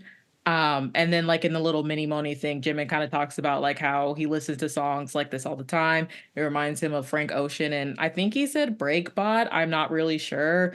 And how they were just kind of both vibing to it. And Jimin also said he would be the friend at a party to like change the mood and have all his friends be like, oh, why'd you like slow it down and like make it calmer? So I also would be the friend who would probably do that to him. Like, why did you change the mood? But anyway, yes, Heaven. Oh, Heaven is so pretty. It's so pretty. For me, I mean, I don't have like too much deep stuff to say, but when he was saying like you can take my heaven, I don't know if maybe he was speaking from a place of like taking like the good things and like his happy place or what have you. I don't know if I mean, again, there's so many nuances. Heaven could represent so many things. But he performs the song in he almost sounds like he's smiling. Am I crazy? When I hear him sing it, I picture him like in like a blissful state singing this song. He doesn't sound too like sad or angry, like it's like a calm. This was one of the songs that made me feel like it sounded kind of like trippy, like if you're listening to it, it's like you've just popped something, one of those good stuff or whatever, or bad, depending on who you are. And you're just kind of, I want to learn more and understand heaven more. So I don't know if like any of you ladies have like any insight into heaven. So I'm going to listen more than like talk about it, because I genuinely want to understand like maybe where he was coming from with this one. I will also just sit and listen. Shay is super good at like, Shay, you're really good at like reading the layers. Because you're a music fan, like I said before. Like I just want to understand it more. Yeah, but I love it. I think when I sat with heaven at first, obviously it has like that almost like Nirvana feeling. Yes, like when Nirvana used to do like slower, not like their most notable song, which would be Smells Like Teen Spirit, but more like Heart Shaped Box, or there's a couple other ones I'm just like, I'm so great at music, but I can't always know titles. But like, there's just like it's almost like a big oxymoron. Like, I feel like the lyrics were like broken into pieces, because at first it's like, take my heaven. So what I think of that, or not what I sat with, was like, heaven could mean, like you said, a number of things, but when you think of it like kind of obscurely, it's like this place where there's no stress, no pain, just like the best version of whatever it is that we have currently. But then he says, because you ain't inside it. So take something, but you're not, because you're not there. And if it's your delight, come ruin my vibe. And when you go further down, like, it's basically like you can personally try to take what you want from me. He talks about like, go grab your knife and watch me collapse. You don't need to hide it. I know what you are. That just, to me, screams like, you don't have to hide you being the person that you are. It's almost, and I hate to be religious because I'm not religious, but it almost feels like a Jesus and Judas moment to me. Like Jesus knew who Judas was before Judas did what he did, according to the, biblical like side of things. So it's like, Namjoon is like, I know what you are. Don't hide it. I know you're shady. I know you're going to stab me in the back, or you're going to do something foul to me. And then you keep going down with the lyrics, and it's like, he talks about like, everything is untakeable. My peace is unbreakable. I'm happy where the devils are. Like, it's just like, this song, if anything, it represents, there's like nothing that could happen at this point in his life. He's solid. He's solid in where he is. I think when I talk about like him deconstructing his, the way his connection with himself as an idol, this is where he's landed. Like, he recognizes, I think, that it's kind of like, even taking it back to like Domodachi real quick, just that whole like dealing with the friendships that have come and gone for whatever reason. Because, like we said, being an idol, we all know, we see it. We are part of this. We are part of the conundrum of idol culture. It's not easy to be friends with someone who is so sought after, who is so like under a microscopic like thumb at all times. That can't, like, I know we like to like, not to say that I because I'm not obviously in that space, but I think it's just as hard for people who genuinely want to be friends with the guys that just can't, because, idolship is insane. The parasocial relationships can be very disturbing. We've seen it happen a number of times. I remember when Namjoon's friend was being attacked.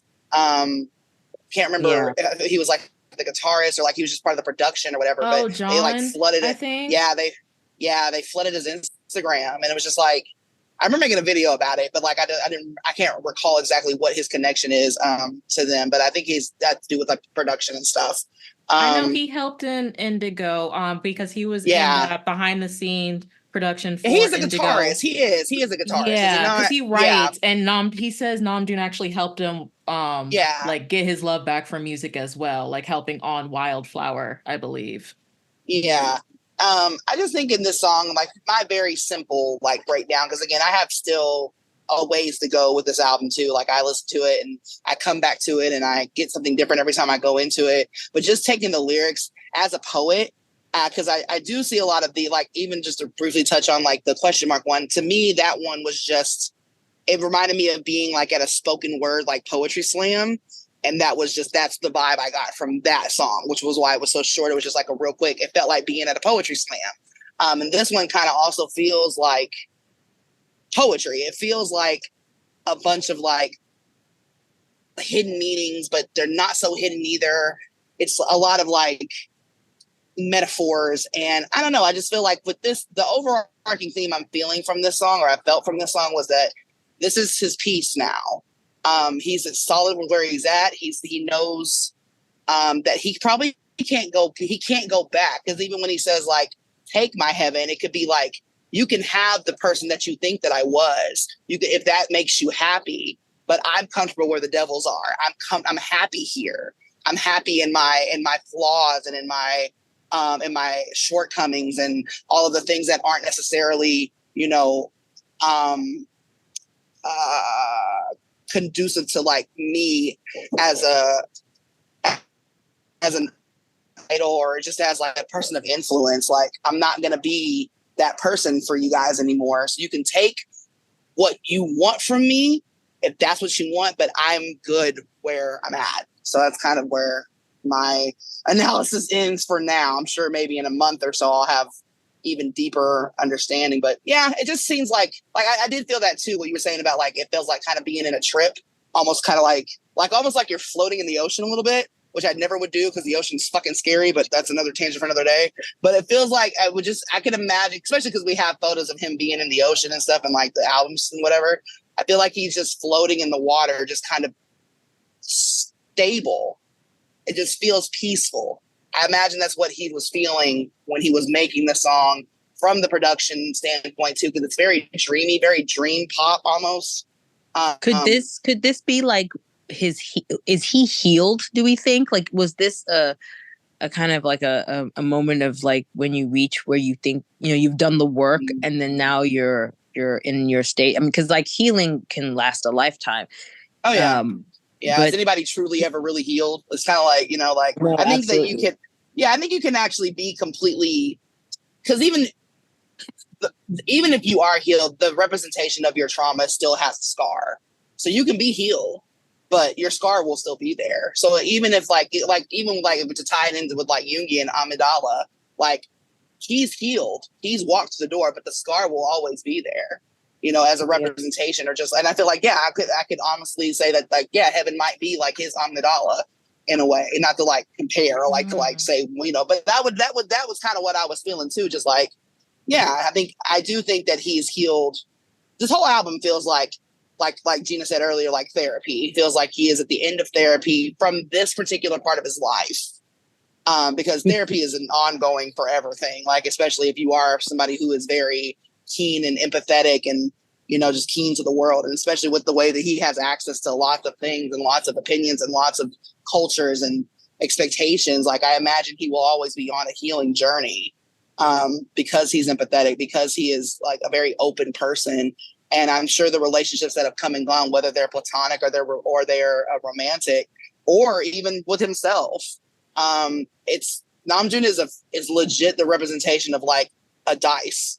He's just got so many different faces, so many different situations. And I literally sometimes think he just rolls with it. Like, honest to God, like, I don't think he has a choice but to roll with everything that comes with it. He knows his position. He knows what people expect of him. He knows his position in the group and as an individual. And he's gotten to a point that I think what we're seeing out of this album, what we saw out of like a song like Heaven, is again just being at peace with what he's done and being at peace at who he is now. So yeah. I've just been listening. Gina, did you want to go? Because I know you also really like this song.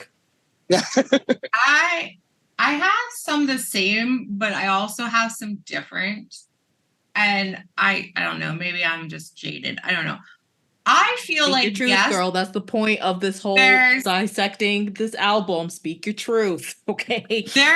I feel too like there is healing in here, but I also see where this song also speaks of like delusions. Because if you look at Namjoon's whole feeling on religion, like he doesn't really have a set religion, and heaven is in itself something that is a religious experience for most people, and the afterlife and those representations. And I do think that there is healing, but I also feel like this song, because it almost, some of the phrasing to me is almost delusional. Like you're looking for that like really Zen moment, but is there really Zen moments in life? Maybe, like in some cases. But it also reminds me of like taking my innocence, taking my delusions of what love was, like, and you take your knife and you cut out my heart, and you like, you can do that, but I also now have a sense of like what's real for me. Like he's with the devils, which are quote evil, but they're also based in reality, humanity, because a lot of like heaven is like angel, celestial, like very like kind of mythical beings in a sense, where devils were like what the struggle is, what humanity is like in life. So he's okay to struggle, but he's going to have his delusions too of like still what love is, what life can still be like. He's a romantic at heart. So he's still going to have his own, because we're all delulu, let's face it. At some points in life, what comforts us, what brings us peace? Delusions, things that aren't real. So yes, he has found peace, but there's also like the sense of I'm also going to take my time. And if I want to pretend that everything's fine for this moment in time, I'm going to take it. And I'm not going to feel bad about it. And you can come at me and say, you're not being rational. You're not, but it doesn't fucking matter. I'm going to take my piece and you can do what you will. And I really love that because we're coming back with their strength and healing and knowing that it's okay to take yourself out of the struggle. Like you can live in the struggle, but you can't forever thrive in the struggle. So sometimes you do need to take a rest and distract yourself with something else. And so that's like for me, like taking time for yourself to reflect is healing, but it's also holding on to the sense of reality that I still have to deal with the shit later. Like it's like going to be an ongoing thing. Like I still have to continue through life. I'm still going to make mistakes and be myself. But there's comfort in that. There's healing in that to know that we are just humans at the end of the day. But like that's what I get. And I think that's what I love so much because it's not all just healing. Like it's still acknowledging that like shit's going to be shit. There's beautiful shits, So like quote. Yes. So I feel like that for me, this song is very real. And like I sobbed through this song. Like it just hits me a lot because heaven is whatever we interpret it to be because we don't know what it is. He doesn't know what it is. So it's whatever we make it, whether it's a moment or an extended afterlife. We don't know. But we have to live and make it on earth because we don't know if it exists after that. So he's taking his time to make his own version of peace, whatever that is. But that's my, like what I see in this song. I like that. Yeah, I like both of those very much. Well, whether you are on your healing journey or if you're in your delusion, sometimes you can get lost in your way, which brings us to our next song, Lost, as well as the music video. I see what you did there. That was not written down at all. That was a fabulous segue. Thank you. I see what you did there. Oh, So Lost, which is actually our title track. Okay, guys, so this was part 2. Like I said, we talked a lot, so I had to make another part. So in part 3, we'll finish talking about the album. Again, you can follow us on social media, Instagram, Twitter/X, and TikTok at I Was Thinking Pod. You can email us at iwasthinkingpod@gmail.com. Thank you for listening, and I'll see you in part 3.